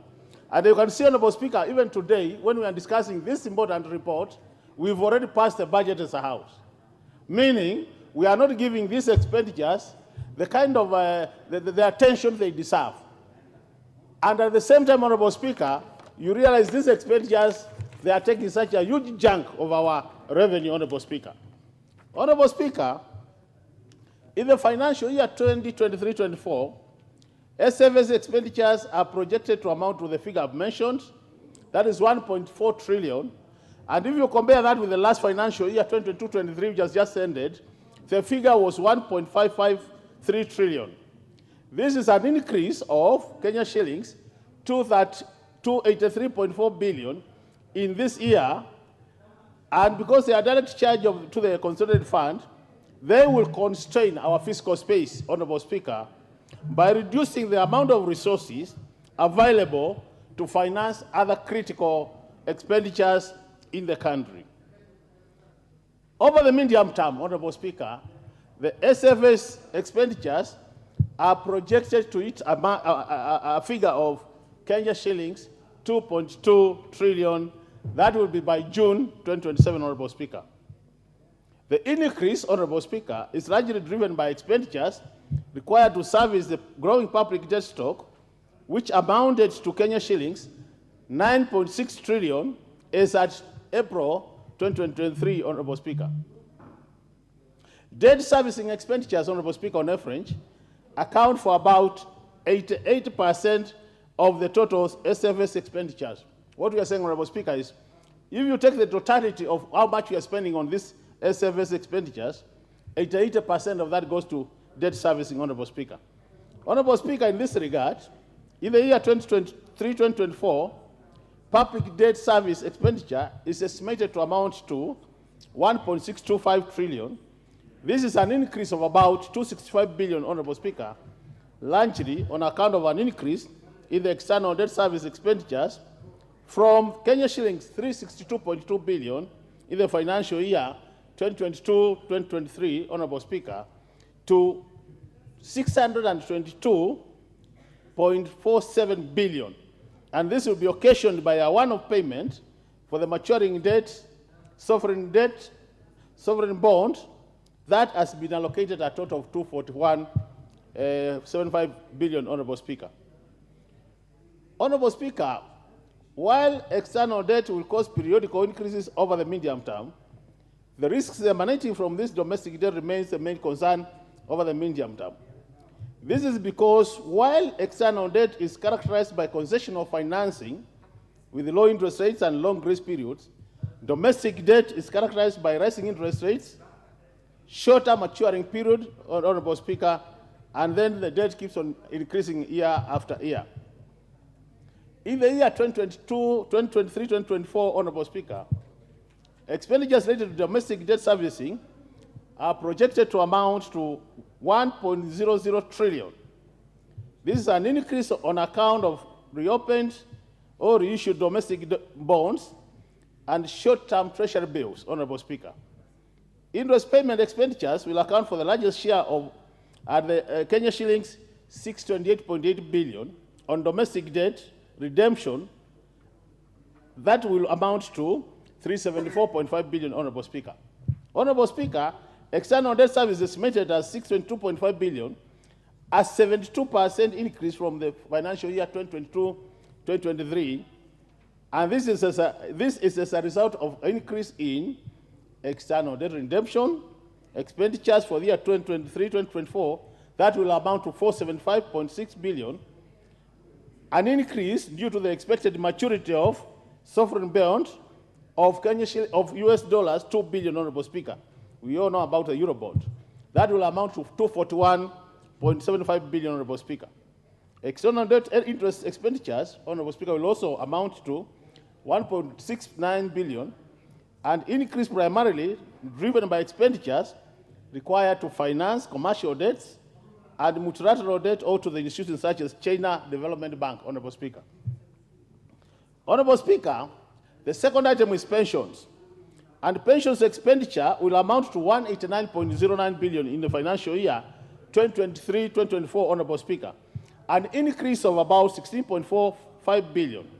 And this is mainly attributed to, Honorable Speaker, an increase in ordinary pension payments to Kenya shillings 91.23 billion in the financial year 2023-2024 from Kenya shillings 82.93 billion in financial year 2022-2023. Occasioned by an increase in the number of retiring public servants, Honorable Speaker. That is about 12,290 public servants are going to be retiring. That is civil servants and military personnel in totality, Honorable Speaker. Furthermore, in the financial year 2023-2024, pensions are expected to increase by annual pension increase at the rate of 3% as from 1st July 2023, this month, Honorable Speaker. So that will also lead to increase in pensions. Honorable Speaker, salaries and allowances for constitutional and independent offices, that's the third item, as well as other miscellaneous expenditures, are expected to increase by 2% from Kenya shillings 4.62 billion to 4.73 billion. Honorable Speaker, finally, are the expenditures related to debt guarantee by government that are called up. Honorable Speaker, the House will remember that most of these loans, which are taken by parastatals and the county governments, are guaranteed by the national government. So when they don't pay up, Honorable Speaker, the debt can be called up. So as we are talking now, Honorable Speaker, the Kenya Airways guarantee became a liability to the government in the financial year 2022-2023, and payments have been charged to the consolidated fund ever since.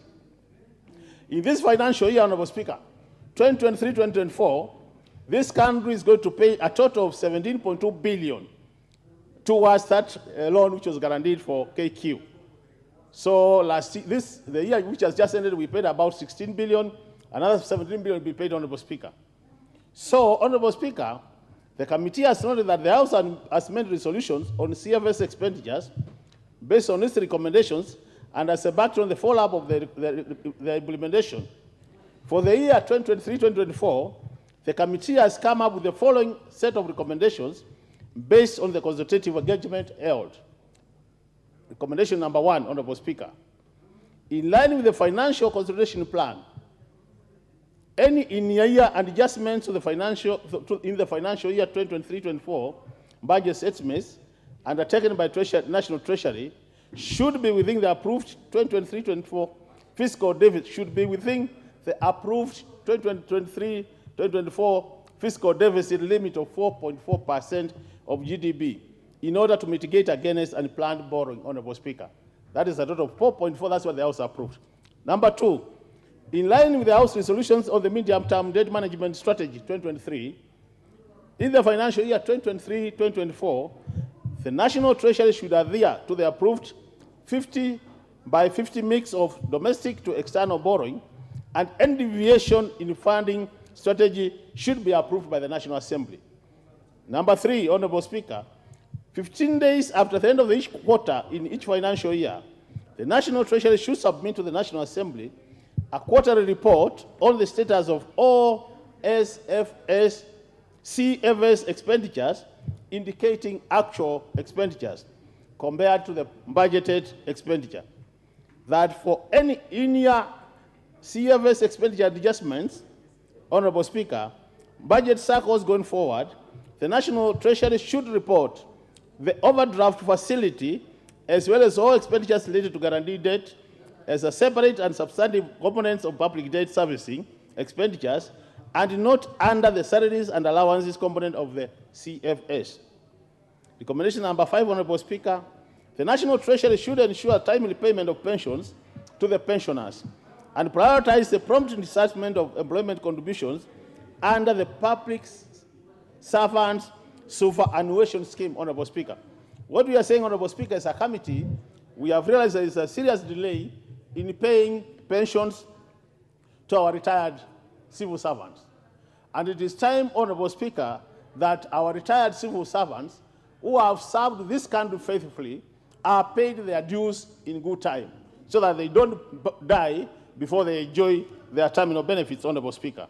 Honorable Speaker, recommendation number 6 is that in the next budget cycle, that is for the financial year 2024-2025, the National Treasury should submit explanatory notes on the CFS expenditures along with the budget estimates for the financial year 2024-2025. Honorable Speaker, explanatory notes are very important when we are analyzing budgets, and they provide more details than you can see in the figures. So it is important that as move to the future, the National Treasury, every item submitted to the National Assembly is accompanied by explanatory notes.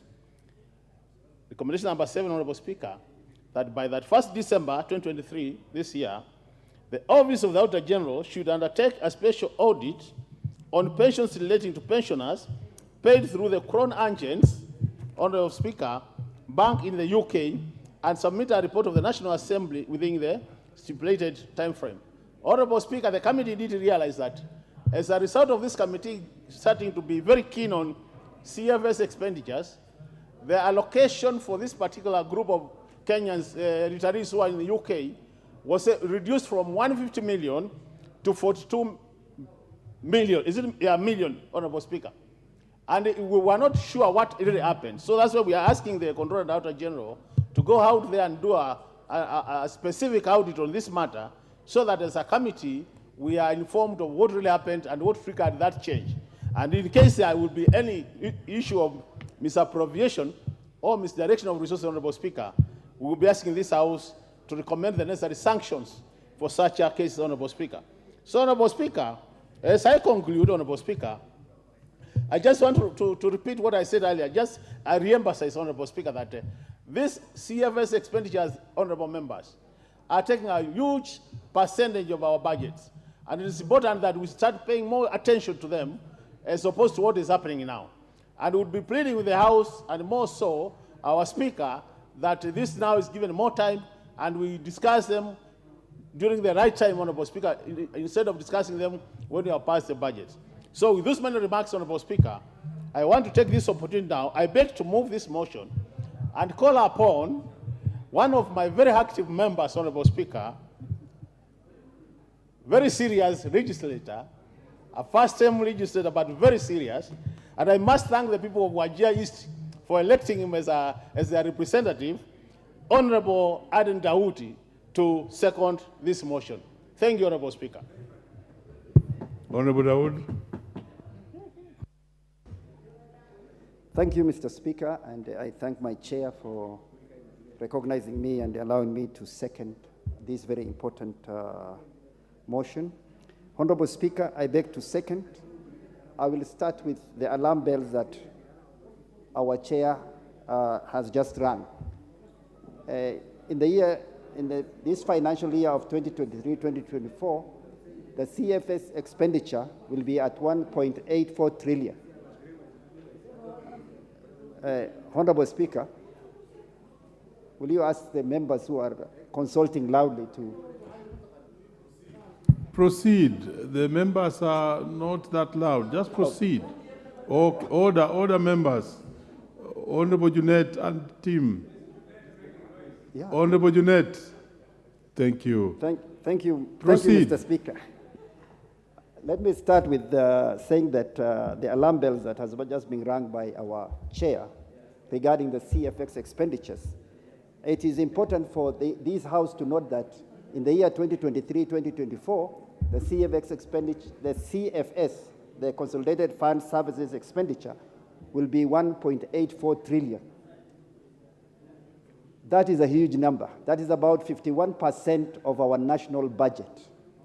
That figure, Honourable Speaker, does not come through this House.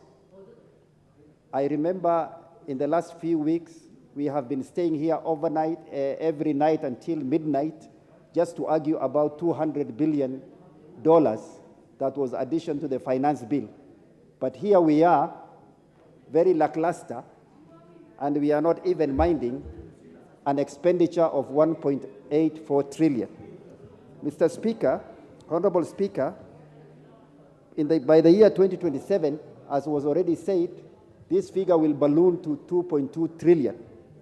Unless this House does something, unless this country does something about that kind of expenditure, then we are going into a financial mayhem.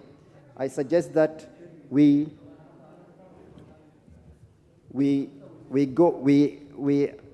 go into financial consolidation and financial discipline. Mr. Speaker, sir, the fiscal deficit limit is targeted to be 4.4% of our GDP. I want to remind this House, we just recently debated the debt anchor, and we pegged it at 55% of our GDP, the debt to GDP, 55% debt to GDP at present value. Mr. Speaker, sir, behoves us as a House to hold the National Treasury to account and to make sure that our fiscal deficit limit should not be more than 4.4% of our GDP. And going forward to the year 2027, our fiscal deficit to be reduced to 3% of our GDP. This is in line with what we have just done the other day by moving from a debt ceiling to a debt anchor of 55%. We have given the National Treasury 5 years to comply with this 55% debt anchor. Mr. Speaker, sir, our public debt stock, Mr. Speaker, I'm wondering why I'm seconding and my thing is at yellow already. This is a very important thing. It's not. Honorable Member, you have 5 minutes. Proceed. Okay. I am getting concerned, Mr. Speaker. Mr. Speaker, our debt, the national debt has gone to 10 trillion. Out of that 10 trillion, Mr. Speaker, it is very important that this House finds out the intergenerational equity of these loans that we are taking. Mr. Speaker, every time we hear the executive has signed this and that loan, and we don't know where those loans are going, and it is important that as a House, we must follow the dictates of our Constitution and make sure that the debts, the loans we are taking, that the both intergenerational equity and geographical equity is followed. Mr. Speaker, sir, we have, my chair has already talked about the 50-50 MTDS, 50% domestic, 50% external. This House has passed that report. Unfortunately, a few days later, we passed another report, the budget policy statement of 80-20. I think it is important that this House takes note of these reports that we are passing. Today we pass X, tomorrow we pass Y, and they are contradicting each other. Mr. Speaker, sir, I urge that the House takes notes of these very important reports and just don't say aye and nays. Finally, Mr. Speaker, we have gone from a defined benefits contribution, defined benefit scheme to a defined contribution scheme as far as our public pensions are concerned. Unfortunately, the idea of moving from defined benefits to defined contribution was to reduce the pension burden on the public. But as already said, the pension burden is increasing, and it is important that this House follows up on that and makes sure that the public servant superannuation scheme is fully funded and for the benefit of the people of Kenya. Mr. Speaker, sir, I beg to second.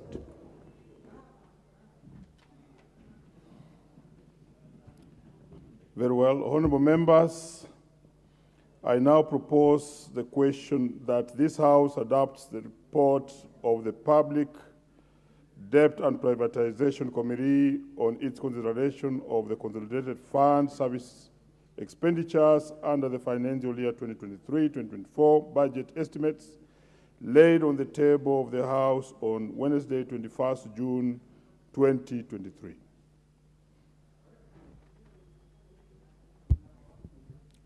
The first person to take a bite on this one is Honorable Beatrice Elachi.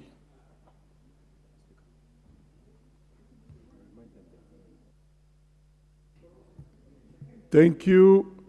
Every member will have a maximum of 5 minutes to speak. Proceed, Honorable Elachi. Thank you, Mr. Speaker. First, I want to really thank the committee indeed for giving us a very elaborated report on our debt in this country, but also to thank the chair for just taking us through, especially in the figures, to understand, Mr. Speaker.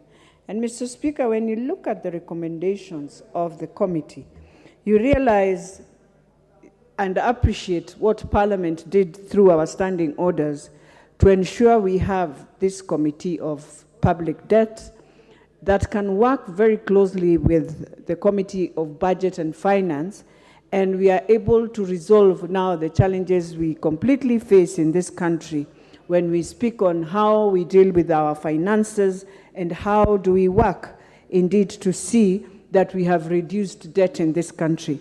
Mr. Speaker, when you look at the recommendations of indeed the current expenditure that we have, that we indeed spend 70% of what we collect, it is something we need to look at. And I believe, Mr. Speaker, in Kenya, the problem is not the money, Mr. Speaker. In this country, our problem is how we implement the resources we've collected. And I'll give you an example right now, Mr. Speaker. You realize all the counties have been paid their monies. Everyone, I think, every institution now has resources that you are able to pay your pending bills and now to come out of the same debt we are talking about. So that we ask ourselves now going forward and looking at how counties like Mombasa are now performing, that they are able to tell us now they have good revenue. It means these other counties can collect revenue that can help. But Mr. Speaker, as a country, we need to have a conversation on Kenya Airways. You cannot pay 16 billion. Then in the year 2023-2024, we are about to pay 17 billion. And I think the airline now, we need to ask ourselves, is it the management that is a problem? Because the monies we put in and the rates they give us, you find you feel very distressed when you are paying a ticket to Kenya Airways. Because number one, you'll wonder, why is it that we are so expensive with our airline? And that in terms of hospitality, I think they have improved. There, I'll give them a plus, Mr. Speaker. But in terms of rates, in terms of how they charge their tickets, it is still something we need to ask. And you find the local domestic airlines are doing very well, Mr. Speaker. So it is something, even as we give in the money, it is time now Treasury should bring out and tell us, government shares are this, the other shares are this, and who are these others that this airline cannot awaken itself the way Ethiopian and all these airlines are performing in our country, Mr. Speaker. And therefore, it is something this House has to follow through and ask ourselves, how do we heal from this institution that we just keep on giving money and it is always in debt and in crisis? The other thing, Mr. Speaker, is the issue of pensions. As you know, you've been a teacher, our mothers are teachers, wherever they are old. And indeed, after you have gone home, if you cannot receive your pension, Mr. Speaker, it is something that you find people really, really going into a lot of suffering, and especially those who are sick, who are using the same money to go for treatment. And so we have to also be very clear, even as we deal with this institution in London, it is time we ask ourselves, after this year, do we close this pension of Europe so that we ensure that the monies we are talking about are clear? Finally, Mr. Speaker, it is time as a country we accept and say we need to support the government, support the president on this issue of debts. It is a must, we have to do it, and therefore I call upon all the counties. You have received your money, kindly pay the pending bills to your suppliers so that we can see circulation of the same money, and then people will start feeling that indeed they have a right to pay. Thank you, Mr. Speaker. Very well. The Honorable Thuku Kwenya.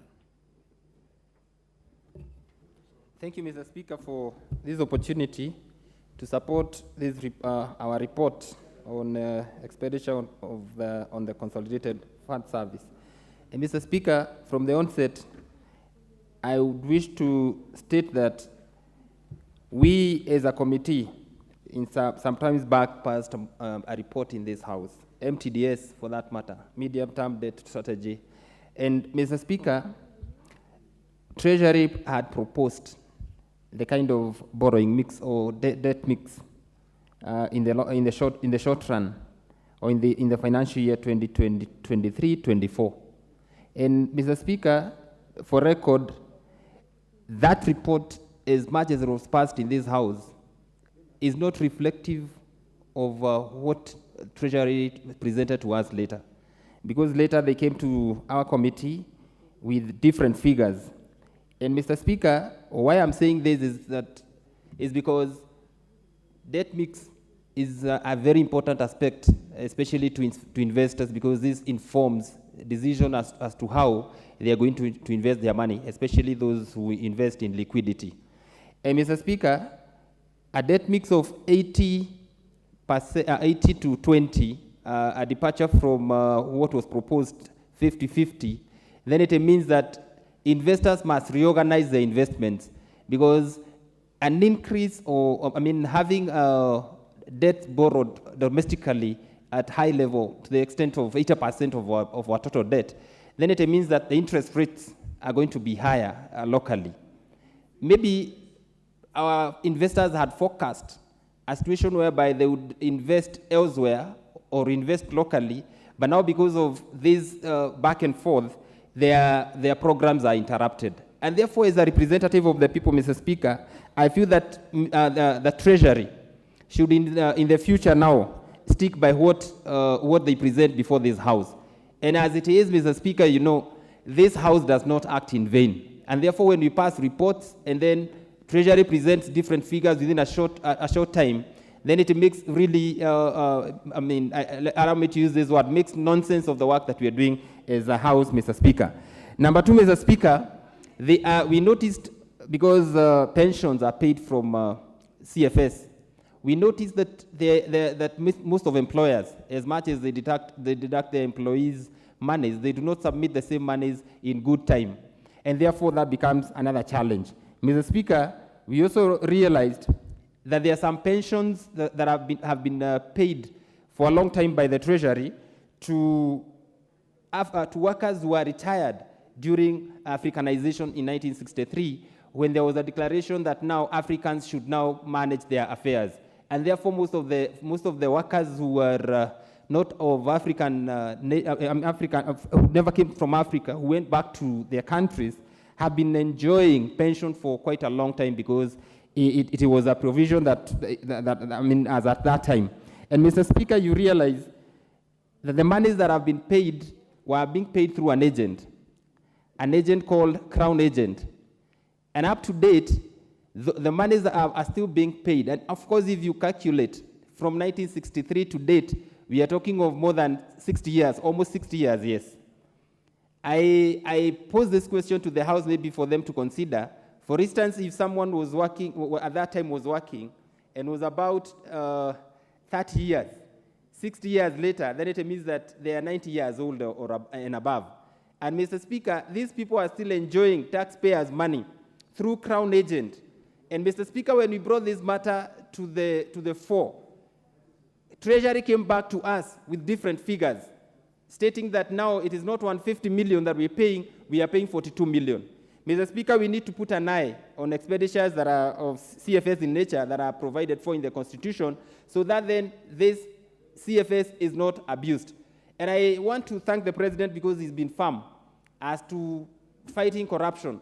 Because if, honestly, we are to interrogate this matter, then we can see how much money we are losing. But having said that, Mr. Speaker, I wish to support this report and state that, Mr. Speaker, we need to put some weight and allow us as members to ventilate on reports like this when they are tabled in the House, even for purposes of record, because this is a House of record. Thank you, Mr. Speaker. The Honorable Wilberforce Oundo. Thank you, Honorable Speaker, for the opportunity to contribute to this report of the Public Debt and Privatization Committee on Consolidated Fund Service Expenditure and the financial year 2023-2024 budget estimates. And let me also start by echoing the statement of the Vice Chair that probably this is the wrong time to have brought this report here. It ought to have preceded the budget estimates as well as the finance bill, because you can only decide how much to borrow or how much to raise if you know your total liabilities. Honorable Speaker, consolidated fund services are established pursuant to our constitution, and it covers debt and payment of some important commissions, specifically the President and Deputy President under Article 151. Honorable Speaker, in the wisdom of this House, towards the end of the last Parliament, we created this committee to specifically focus on the issue of public debt, because this has been a sore issue, a mostly debated issue in this country.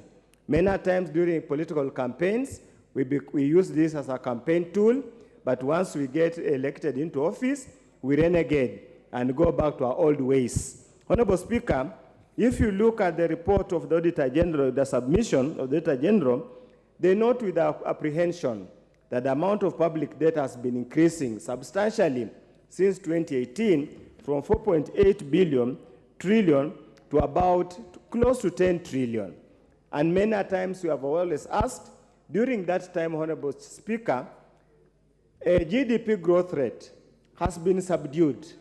That simply meaning debt has not been used in the productive sector, has been used for other things that really do not make sense on us, Honorable Speaker. Honorable Speaker, the most alarming part, and I hope the member of the committee is here, is the disproportionate allocation between servicing foreign debt and servicing domestic debt. Honorable Speaker, if you look at the figures, we are talking about 1.3 trillion goes to service local debt. And yet about 600 billion is what goes probably to service foreign debt.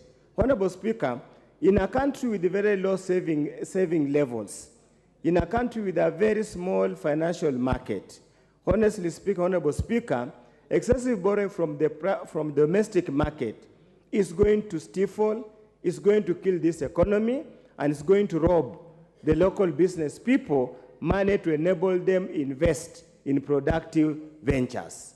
And I totally agree, and probably to some extent I disagree, that there should be a 50-50% share arrangement between domestic and foreign debt.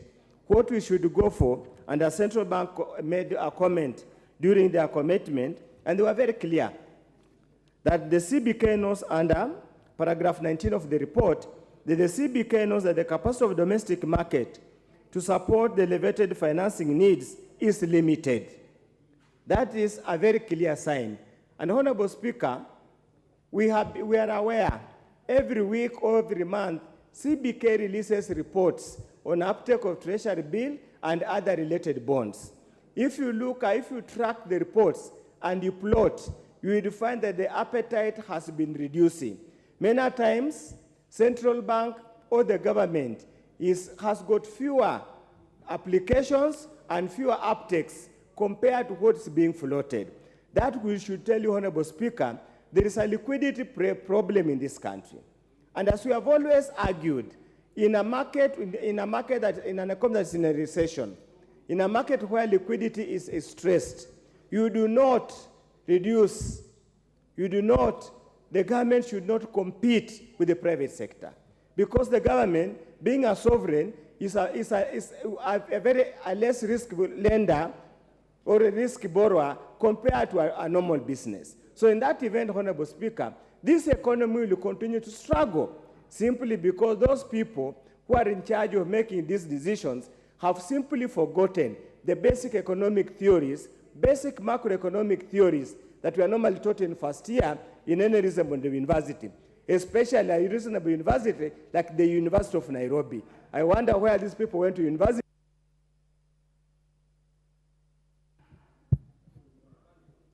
Well spoken, except for your last remarks on universities.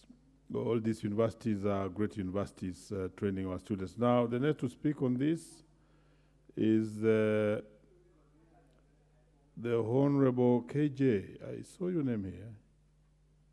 Did you want to speak on this? Then let's have the Honorable Silvana Osoro. You have keyed in? proceed Sorry. and speak on this. And economists have not seen yourself key in, and you keep. Honorable Soro, proceed. Thank you, Honorable Speaker. Sorry, I am. Members of Parliament are engaged in different matters, and I'm now handling constituency matters and, blend with my official duty here in the House. Honorable Speaker, I have gone through the report by the Public Debt and Privatization Committee, and for me, of much interest is the recommendations as done or proposed by different offices, independent offices, as far as this matter, public debt is concerned. Honorable Speaker, we are not really doing very well as a country, and this really we must accept. And going by the report by this committee, you'll accept that the committee has really done a good job in compiling, our state as we are and coming up with recommendations, as I've said, proposed from these very independent offices. Honorable Speaker, when I look at the proposals by the Auditor General and the observation by the Auditor General in the report, the control of budget, you'll notice, Honorable Speaker, that out of the 100 shillings, and this is, as the report says, that out of the 100 shillings that we collect, 100 shillings as revenue, 49 or 47.9%, is used to service debt. So ideally, we are left with about 52% to cater for everything, to do the matters healthcare, to do matters education, to do matters roads, to do every service that is required in this country. That is not really a very good report. It's not really something very interesting to have as a country. But apparently, that year in, year out, we find ourselves in this situation that we'll always find ourselves paying, servicing loans year in, year out, because we are not really living within our means. And really, that is a challenge. And much of these challenges are brought forth by our own making. There is a lot of wastage within government structures and operations. And at times, they are very unnecessary. And if every office and every sector, every operation, every state department can be able to check on how they spend their money, we'll be able to save a lot of money and we'll not really find ourselves servicing things that are unnecessary. And those are the things that I have noticed in this report, that as a country, we are not doing very well, and we need to now empower these independent offices that even as they make proposals, professional proposals, that will be able to mitigate the challenge of, the challenge of this public debt. If we are able to keenly follow what the Auditor General says, if we are able to keenly follow what the Control of Budget Office, because those are experts, advisors, then we'll be able to mitigate these challenges. Because sometimes people in offices, they take advantage of a bit of some spaces within the law or provisions in the law and misuse the CFS. And at times, we find ourselves in a situation that we really can't explain because people have misused this whole thing. And this wastage is not just in the national grid, it's also in the county levels. If today you ask members of parliament here to, although at times when we raise such issues, Honorable Speaker, we are told to do our work and avoid talking about matters of county governments. But the wastage that we see in governments, national and county governments, it's not really something to smile about. And that is why today you can walk in the streets of your constituency and identify a project that has been pushed through the influence or through the network of a member of parliament or the patronage of the member of parliament, but you can hardly see anything that is being done by the county governments because of a lot of wastages that you will notice. That what you see in the national grid, you will also see a governor moving around with about 50 or 13 or whatever vehicles, one carrying the carpet, another one carrying the tent, another one carrying the PA, another one carrying these. You see another one carrying the seat. And in a single day, what I noticed, they call the governor's office. You find a governor spending about Okay, add the whip 1 minute. Thank you. Thank you, Mr. Speaker.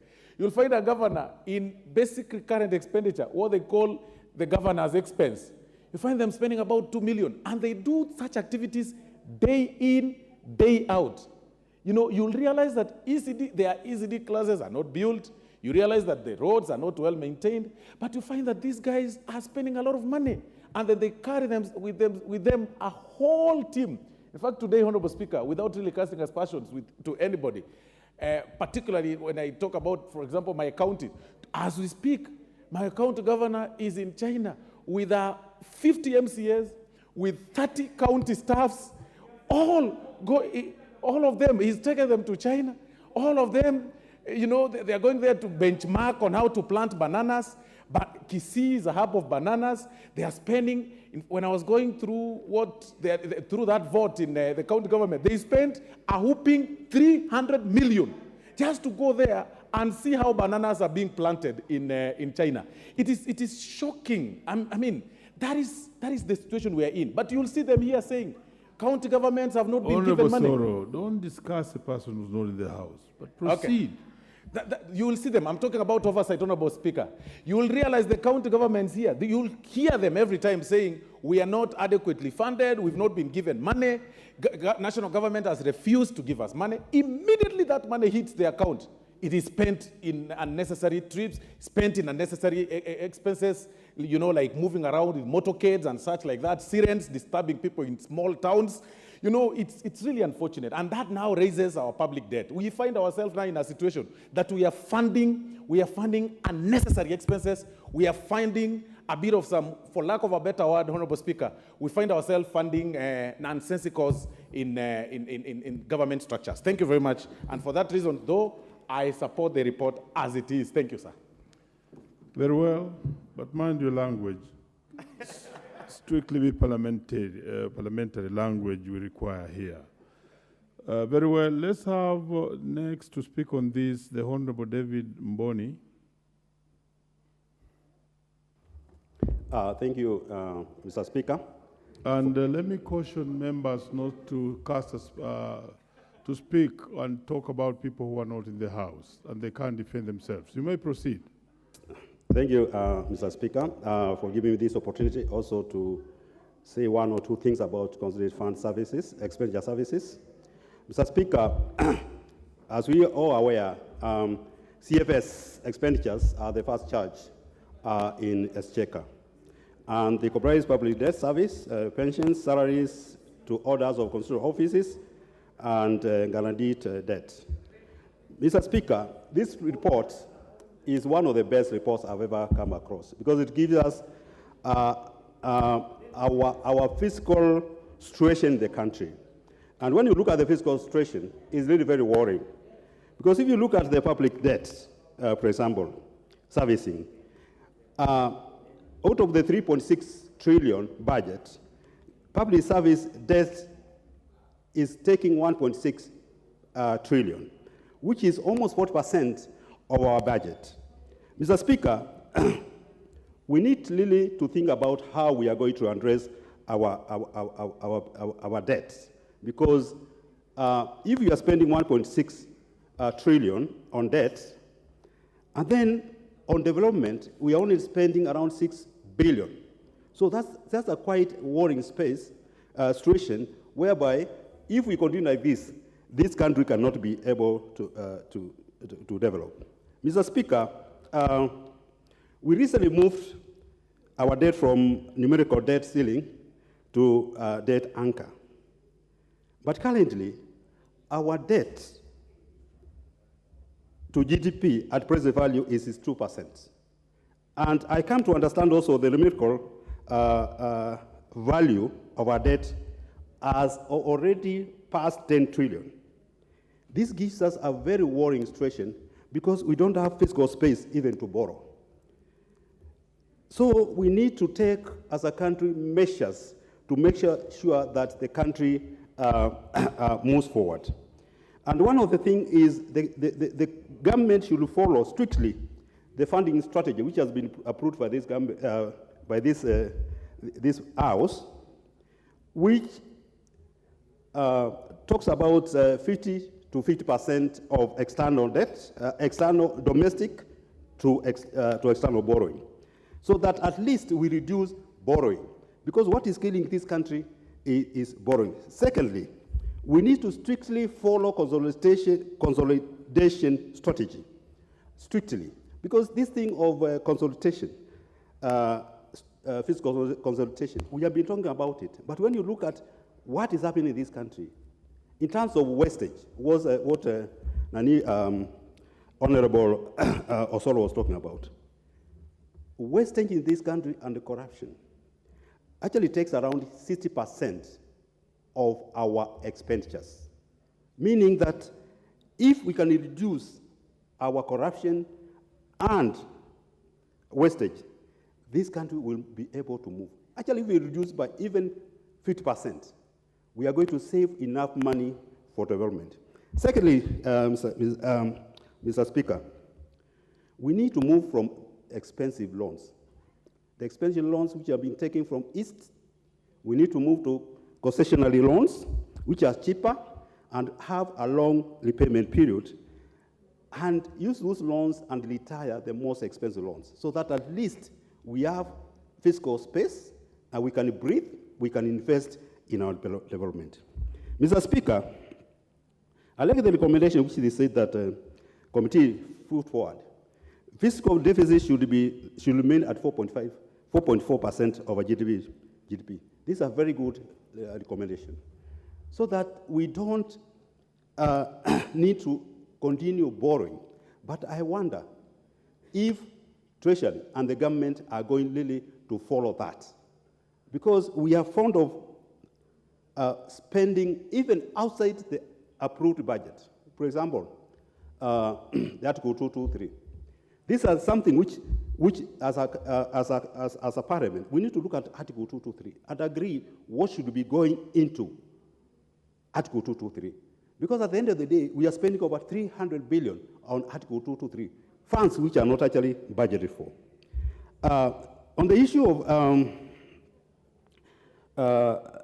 domestic borrowing, I think these are issues which you need to address. If we continue borrowing from domestic, we are going to crowd out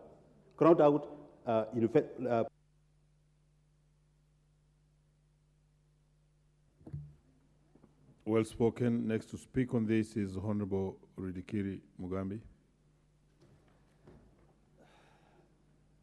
Thank you, Mr. Speaker, for this opportunity. First, I want to thank the committee led by my friend, Dr. Makali. Indeed, this committee has already indicated to us that they are ready to support the government in putting up the right structures in place to ensure that there is prudent management of finance resources that we have. Mr. Speaker, I've listened keenly to the recommendations that they have given. The only thing is that they should have presented a roadmap before even we entered the budget-making process, because I think they would have clearly spoken to us in this House on the expectations and how they expect in terms of financial resource management, particularly under consolidated fund services. However, they have brought it very clearly that there are certain things that the government need to do. And that's one of the reasons as to where I've listened to support this, this report. Mr. Speaker, we are all speaking on scarcity of finances in this country. So when we see wasted, channeling resources on the long usage, channeling resources in sectors or institutions that we know they have a chronic behavior of failure, I think we'll not be doing good as a country. And I'm picking this, Mr. Chairman, Mr. Speaker, on this chronic support of KQ. where we have never gotten an answer as to why they are poorly performing. But let me say, I had the privilege of being in the Transport Committee in the last Parliament before we are checked out. My last engagement with KQ is during the PIIP proposal. Mr. Chairman, the problem of KQ and the bailout year in, year out, and we have other few institutions we can quote, including Mumias. But at least it's better Mumias because you can see they are producing something. But KQ management, I've never been able to come out and say this is what is eating KQ. I know the pilots of Kenya presented a proposal on how they see. And I saw a few days ago, Mr. Speaker, the same KQ saying they are adopting this proposal. How I wish that they can realize for all this time the problem of performance of KQ is related to management managing the resources of KQ. The other thing, Mr. Speaker, is the issue of pensions. I want to thank this committee because we are brothers and sisters out there who have performed and worked for this country for many years. You have put your 50 years of service to this nation. But it takes you another 20 years to get your small pension when you retire. Mr. Speaker, I think this committee, I will ask them to continue pressurizing until they put the right systems in place. And we have to say a certain amount must be set aside and it must be executed and given out clearly during the financial year. The other factor, Mr. Speaker, is this issue of Treasury and National Assembly working differently. That is a very serious assumption. And I think we cannot lead this country like that. When one arm of the government is saying this, the other one is saying this, and we are expected to really continue. I am part of the government, but really for Treasury to continue giving out different figures from the national world. Senior, you have had your bite. The list is slightly longer here. Next to speak on this is Honorable Abdulkadir Mohammed. Okay, thank you, Mr. Speaker, for giving me this opportunity to contribute to this debate on the CFS, Consolidated Fund Service. Mr. Speaker, as a country, we do not know how much is our debt. Every government institution that's concerned, non-state actors, each one have its own figures. And we need to know how much debt, how much is our debt. And the only way we can know is to do forensic audit on public debt. And the other question is pending bills part of public debt? Because we have pending bills for the last some of them are pending for the last 3, 4, 5 years, unpaid. And some of them, I'm sure, will attract, if it was a court to adjudicate that, it will have attracted some interest. So I think we should also ask ourselves, is pending bills part of the public debt? Mr. Speaker, we need to scrutinize and do forensic audit on our public debt so that we can exactly know how much is our debt. The other issue is, Mr. Speaker, we have debt loans that we cannot link to any project. I think the Auditor General is doing something about that. But as an institution, who borrowed these loans? When were they borrowed for? And what were they borrowed for? We need to know. Another issue is, Mr. Speaker, the other issue is that we have, I think part of our debt also is about 1.1 trillion, which is undisbursed. And these undisbursed loans is still part of our debt. Some of them we have still paying for them. Some of them we have paid, I think, what they call some fees. I think it is called certain fees, your commitment fees.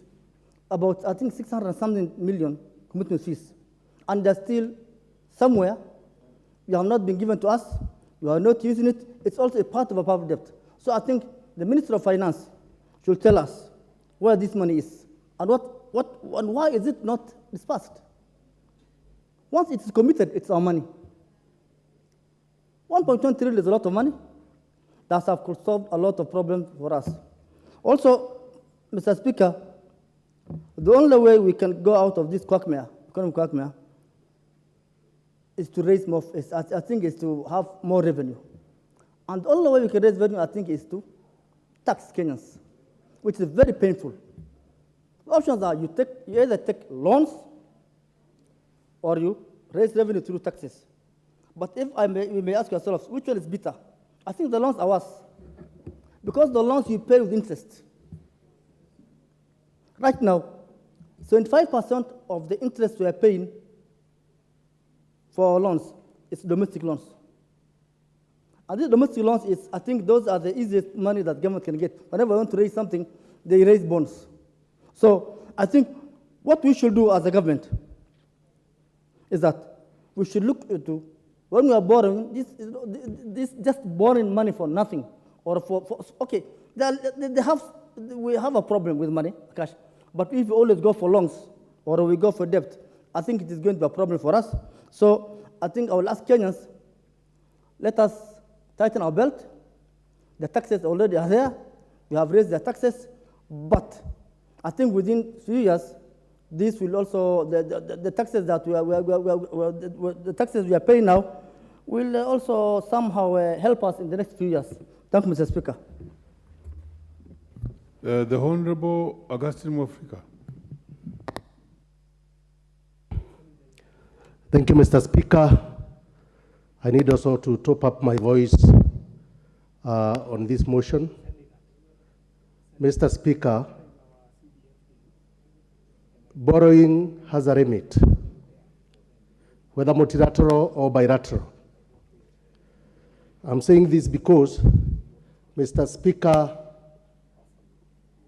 our borrowing has hit the roof, the borrowing of this country. And that is why, Mr. Speaker, the Kenya Kwanza government came up with a finance bill so that somehow we can become self-reliant.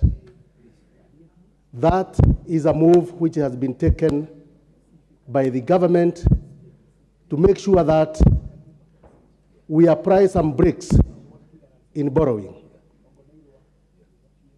We try to reduce borrowing by paying taxes.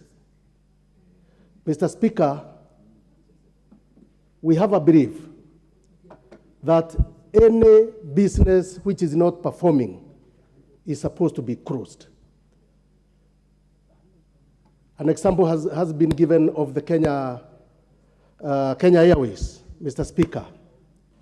16 billion, and now 2023-2024, 17 billion is to be injected. We have never been given the accounts of how much Kenya Q makes. Because it can't happen that Kenya Airways is operational and they make nothing. Let me remind this House about the uchumi. In the year 2003, during the former President Kibaki, God rest his soul in peace, government injected 600 million to Uchumi supermarket. Afterwards, the government injected more money to Uchumi, but still, the Uchumi continued to perform poorly, and they did not make it despite the support by the government. After a short while, Uchumi went under. After all that support, by the government. So, Mr. Speaker, it has come a time when this country needs to be managed like business, where government is making losses. We try to make sure that that whole of making losses is stopped, because we cannot be making more losses than our revenues. As that report, a very well compiled report, shows that our expenditures are more than our revenues. If you put on top, if you add on top about the losses and also the corruption, then you find this, you force this country to go in the spree of borrowing. Time has come when we have to pay taxes so that we can stop borrowing. The finance bill, Mr. Speaker, was opposed by the minority. And I'm happy when I hear this report about how we can stop borrowing. 10 million is a big debt for this country. And this country is a developing country, Mr. Speaker. So I support the report, and I request the government to make sure that all areas which are operated by government, which are making losses, are supposed to be closed.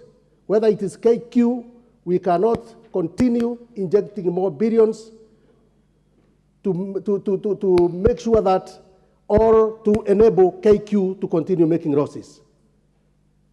Mr. Speaker, I support. The Honorable Amos Mwago, MP Starehe.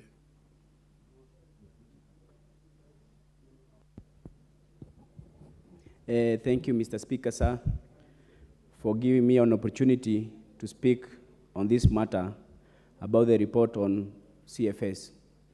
I start by submitting that I support the report, because it's time now we have this discussion as a country about the issue of debt, about the borrowing done by the government. And Mr. Speaker, sir, I stand and I would like to say that we seem to be lazy to think that an economy can only be driven by only through two ways. It is either we borrow or we tax our people.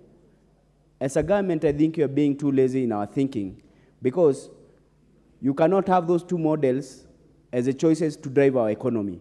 An economy can be driven through other models, through production, consumption, investments, and savings. So it is time for us as a government to look for other creative ways on how to improve our economy, but not necessarily taxing our people and not necessarily having to borrow. The Minister for Trade, Mr. Moses Kuria, is on record saying that our produce, 80% of our produce, is lost on the farms because it is always harvested when it's overripe and it's not fit for export. We have not exhausted all the export markets for our local produce. When we turn to taxing our people as the only way to raise revenue, I can tell you for sure, Mr. Speaker, sir, that's a very soon end way of killing our economy.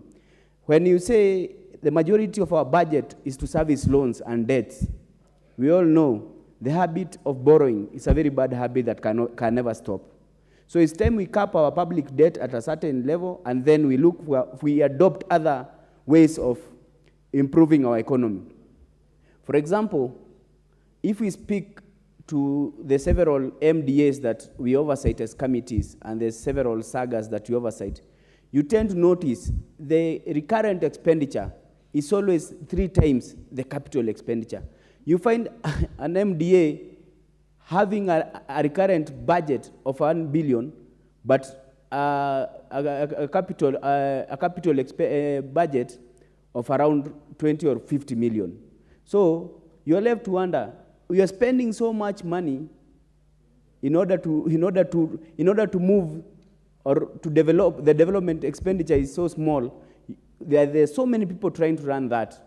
So we have a problem with the way things are done, with the way that these finances, as much as we are borrowing them, where they go to. The other issue is we have very qualified economists in this country who should be put on the table to solicit for cheaper loans. We are borrowing on the high, and at the end of the day, this will catch up with us. Because we've seen other republics what have happened. The people who've lent the money have come over and taken over institutions that are very serious. Like some other places, the ports have been taken, the airports have been taken by these foreigners who are lending us money. So it's just a matter of time before even us as Kenyans, we are caught in the mix. I would also like to speak to the issue of the expenditure of these loans. That's a very, very challenging part, and that's why we seem to lose it. Because, as Mr. Osoro has put it, the expenditures that are being done by various government institutions are not even in tandem with the economy. People are living beyond their means through government money, and this money we are borrowing it heavily, and then the government of the day has chosen to go to borrow in the domestic borrowing way. This is a very big challenge for us as a country, because with the passing of the finance bill, there are a lot of taxes that have been put on Kenyans. Then if you go to compete with Kenyans for accessibility of cheap loans in these banks will always go for the government because the government has a higher collateral. Business people will not be able to access those loans. Currently, they have increased their rates, and it's becoming very expensive to get loans. Where are we going to get this tax from if we kill the businesses that are supposed to pay the taxes?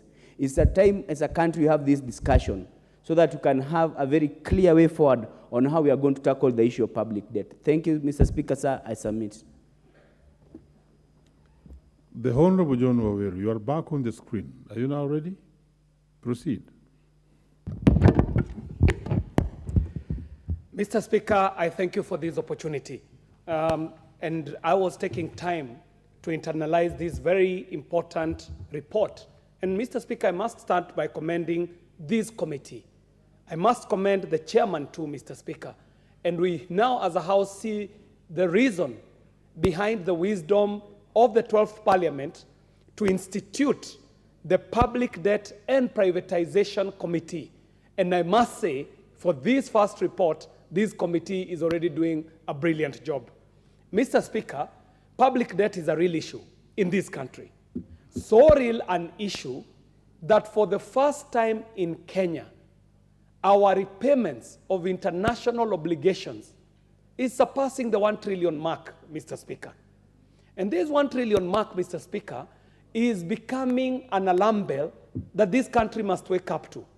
Because international obligations and debt are things that you have very little control over. You do not have control over the fluctuation of international currencies. You do not have control over the rules and stipulations that will be put by the lender, and hence the reason why this parliament must apply itself through the Committee of Public Debt and Privatization to be on top of matters on what this country is borrowing. Mr. Speaker, there's been a number of calamities that we have experienced in the past. One such calamity is this country going for extremely expensive debts, Mr. Speaker. And expensive debts are at times a sign of corruption because affordable debts are available at good interest rates, but because people want to make personal benefit out of what they're borrowing for the country, some choose to go for these extremely expensive debts that become an impossibility to pay, Mr. Speaker.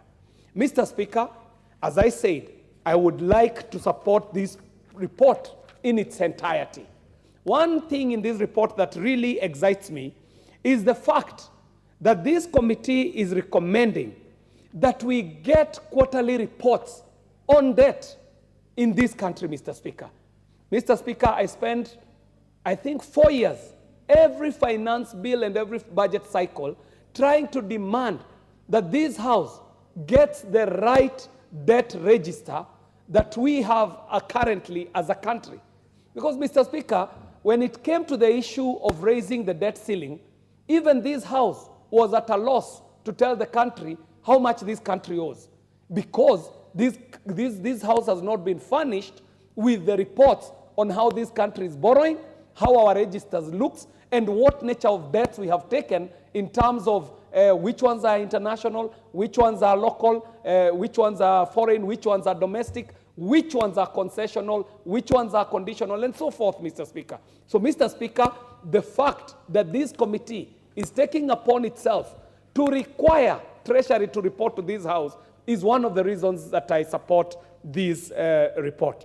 Mr. Speaker, there is a recommendation by this committee that in line with the House resolutions on the medium-term debt management strategy of 2023, financial year 2023-2024, the National Treasury should adhere to the approved 50-50 mix of domestic to external borrowing, and any deviation in the funding strategy should be approved by the National Assembly. Mr. Speaker, on that one count alone, this committee is starting to speak to the issues why this House demanded for us to have a debt and a debt committee. Mr. Speaker, a matter has been raised here on the issue of counties and the misappropriations of monies for the monies that we send there through the county appropriations bill.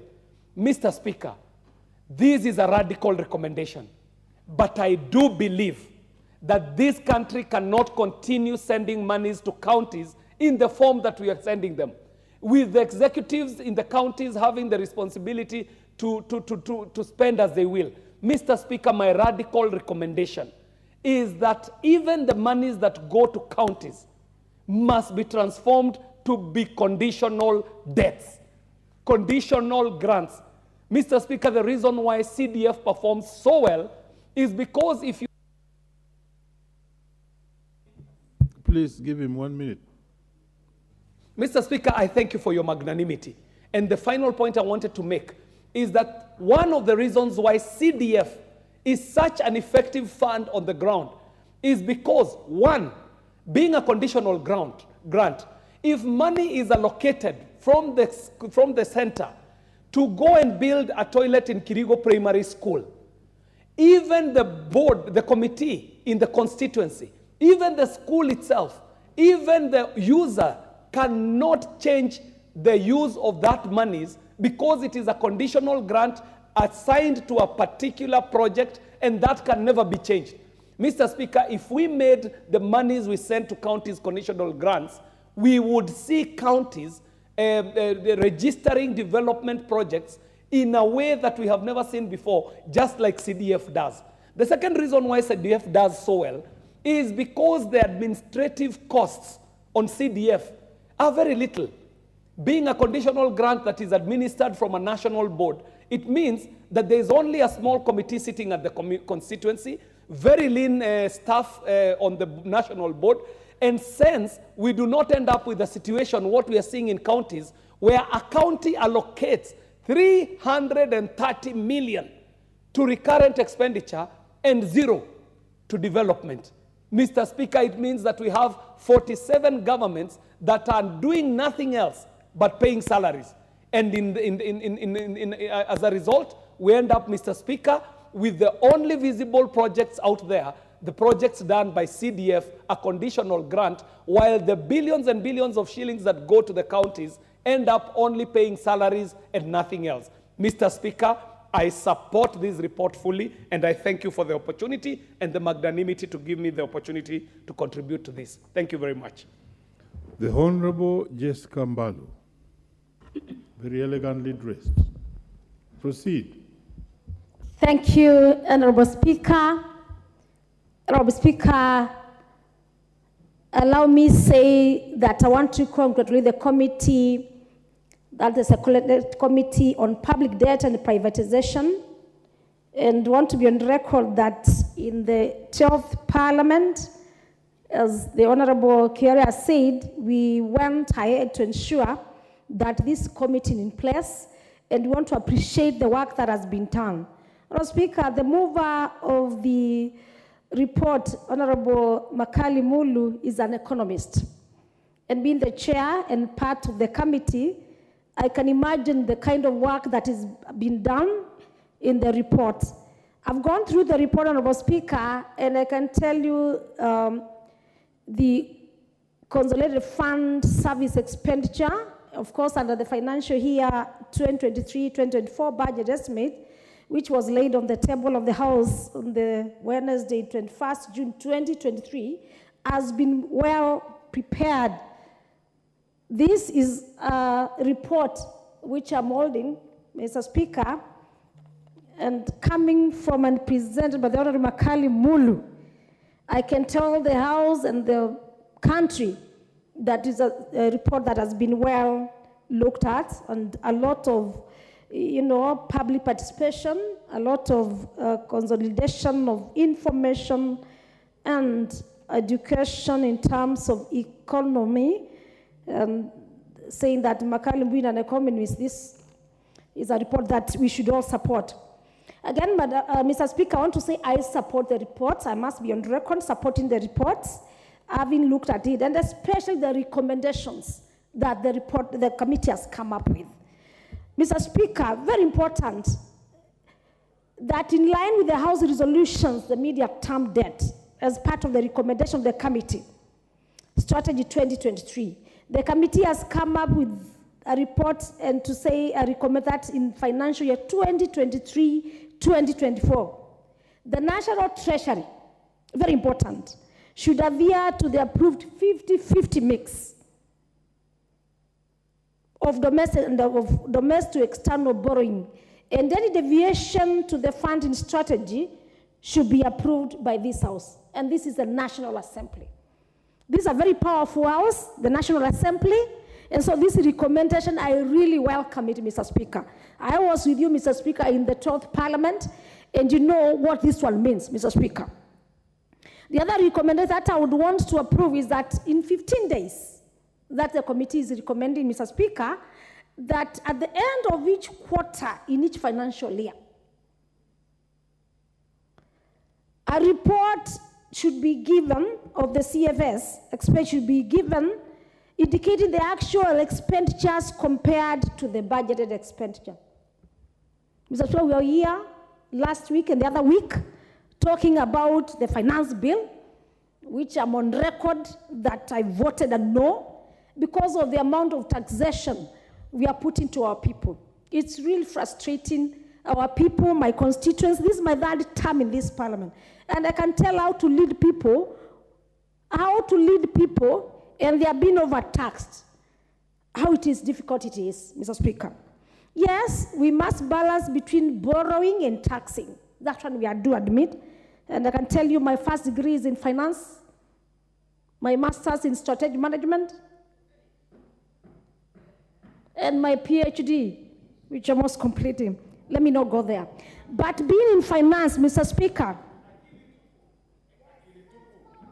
I must say also and appreciate, and I'm sure Mr. Osoro here is appreciating the same as we support the report, that by 31st December 2023, and this is a recommendation, Mr. Speaker, the Office of the Auditor General should undertake a special audit on pensions. We have a lot of pensions that have not been paid to our people, relating to pensioners through the crown agents. That's a recommendation. And congratulations again to the committee for this. And now we are saying with the implementation committee in this House, this must be implemented and we must see the fruits of this House. For the first time, I'm sure this side and the other side, and Osoro did support this bill. I mean, this...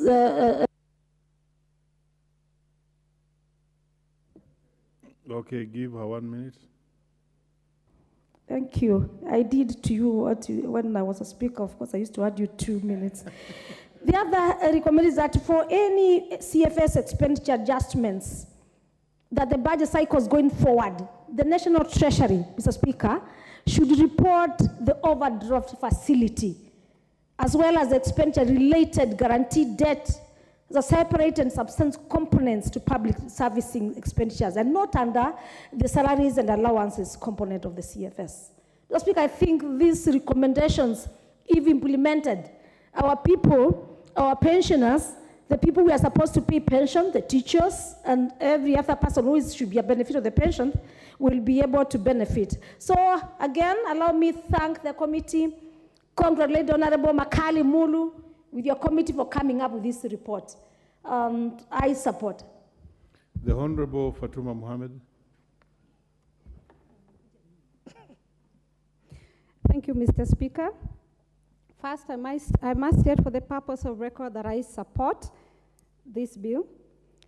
Kenya has a tendency of having syndicate loans. They are not just normal loans. And this is a tendency for a very long time. At the moment now, we have a budget deficit of 720 billion. And the question is, where are we going to get this money? And the answer is simple: we are going to take a loan. And we have become a country that is laughed at. When we go outside the country and you meet fellow African sisters and brothers, and they ask you, oh, what is your population? And you have a time to chat. And they say, what is your budget? That is the next question. And then they ask you, oh, where are you going to get the money? If a white man is seated next to you, because I've experienced that, the white man said, they'll come and beg us to help them. And I felt ashamed, because Africa, and even Kenya as a country, we are a rich country. We have resources. We can get our money locally.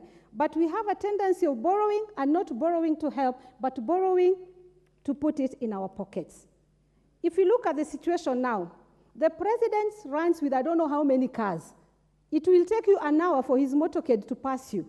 The next, the governor passes with his flag, another motorcade. And the tendency is bad for us. We are hungry. We are looking for food. The fuel has gone up, but they can manage to fuel these cars that they go around with.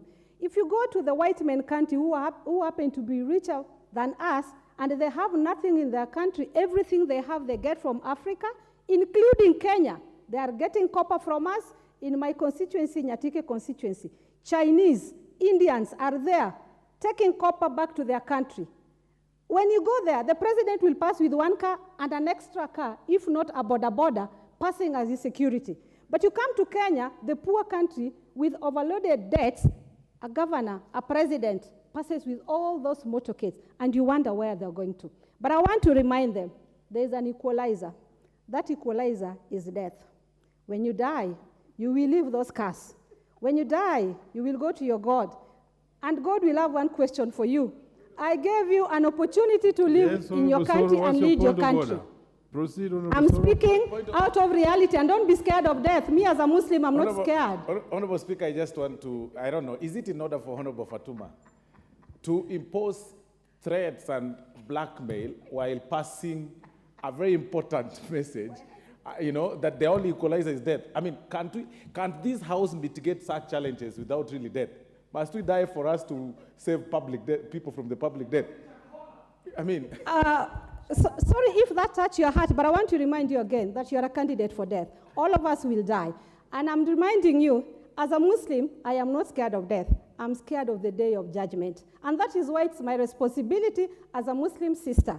My book tells me that always remind your brother and sister when they are wrong. Because the day of judgment, I will be next to you and I will be asked, you as a member of parliament, you saw your president, you saw your governor, you saw your minister going around with all these cars and people were dying of hunger. What did you do? What answer will I have in front of my creator? The answer will be, I spoke and it is on record. And the devil will say, surely I am a witness. And the angels will say, our sister spoke and she spoke the truth. Dear Kenyans, let us tell our leaders this is too much on us.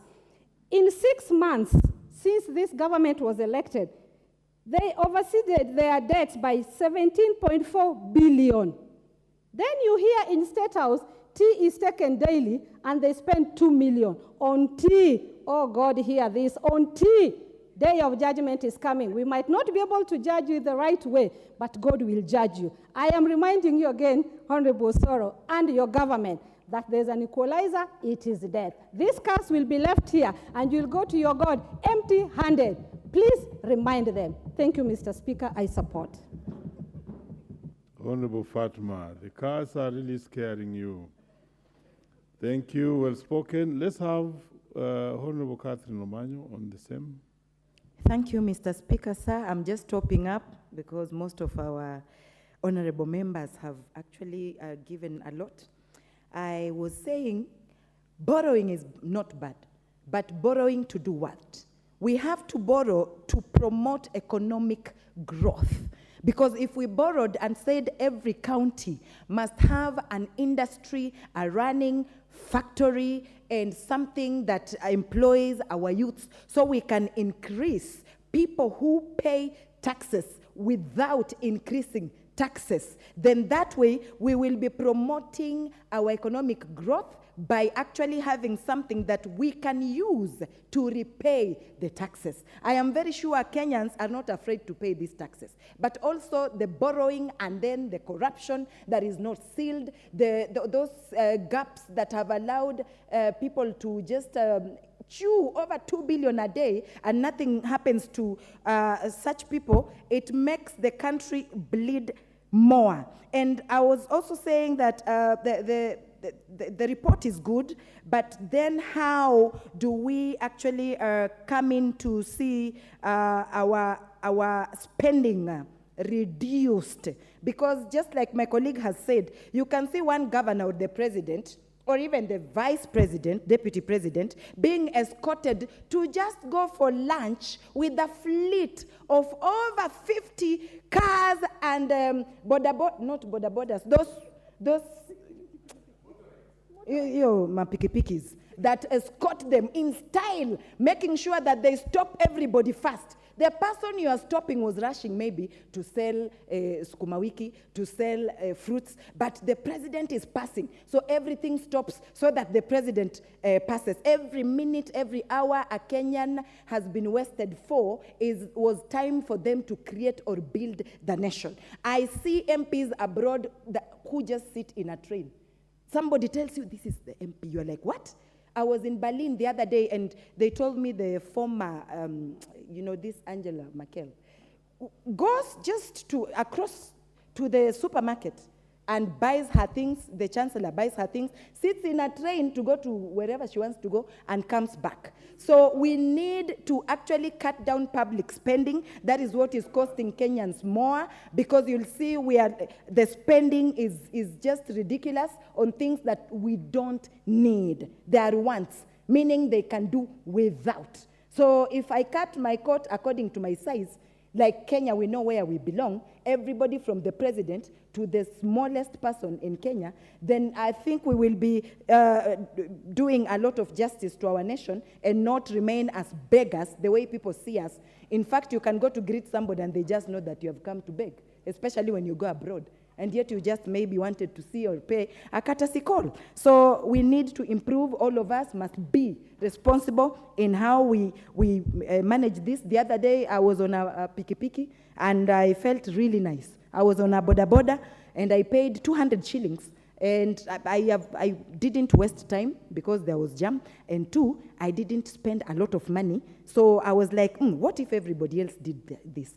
Let people start getting used to seeing us live just simple. Also, wananchi have put our status too high, that when you arrive with a boda boda in a meeting, they say this one has nothing. This one will go to eat our money. We don't even elect this one. Now, if you arrive in a big car, V8, now this one is now our person. So we need also to go down and educate our people that being a member of parliament or being a president or governor, it doesn't mean you have to arrive in style with a fleet of 30 vehicles for you to prove a point that you can be a honorable member. So it's all of us to change our mindset to be adjusted into just living simple, but making sure that the country is safe for all of us and future generations. Thank you, Mr. Speaker. Very well. There being no other interest to speak on this particular motion, may I call upon the mover to reply? Yeah, thank you very much, Honorable Speaker. Honorable Speaker, I want to take this opportunity to thank the honorable members for taking their time and being patient to discuss this important report. As a committee, we appreciate the positive comments on this report. It is good that now, honorable members, you do realize that the elephant in the room is actually public debt in this country. It is important that as a House, we give it the kind of attention it requires so that we get it right. And what that means is that, honorable members, in terms of timing, the issue of debating this report, it is good we get it right so that the debate informs our final decisions. I'm very blessed, Honorable Speaker, by the comments which have come from these members. A number of things have been said, very important things.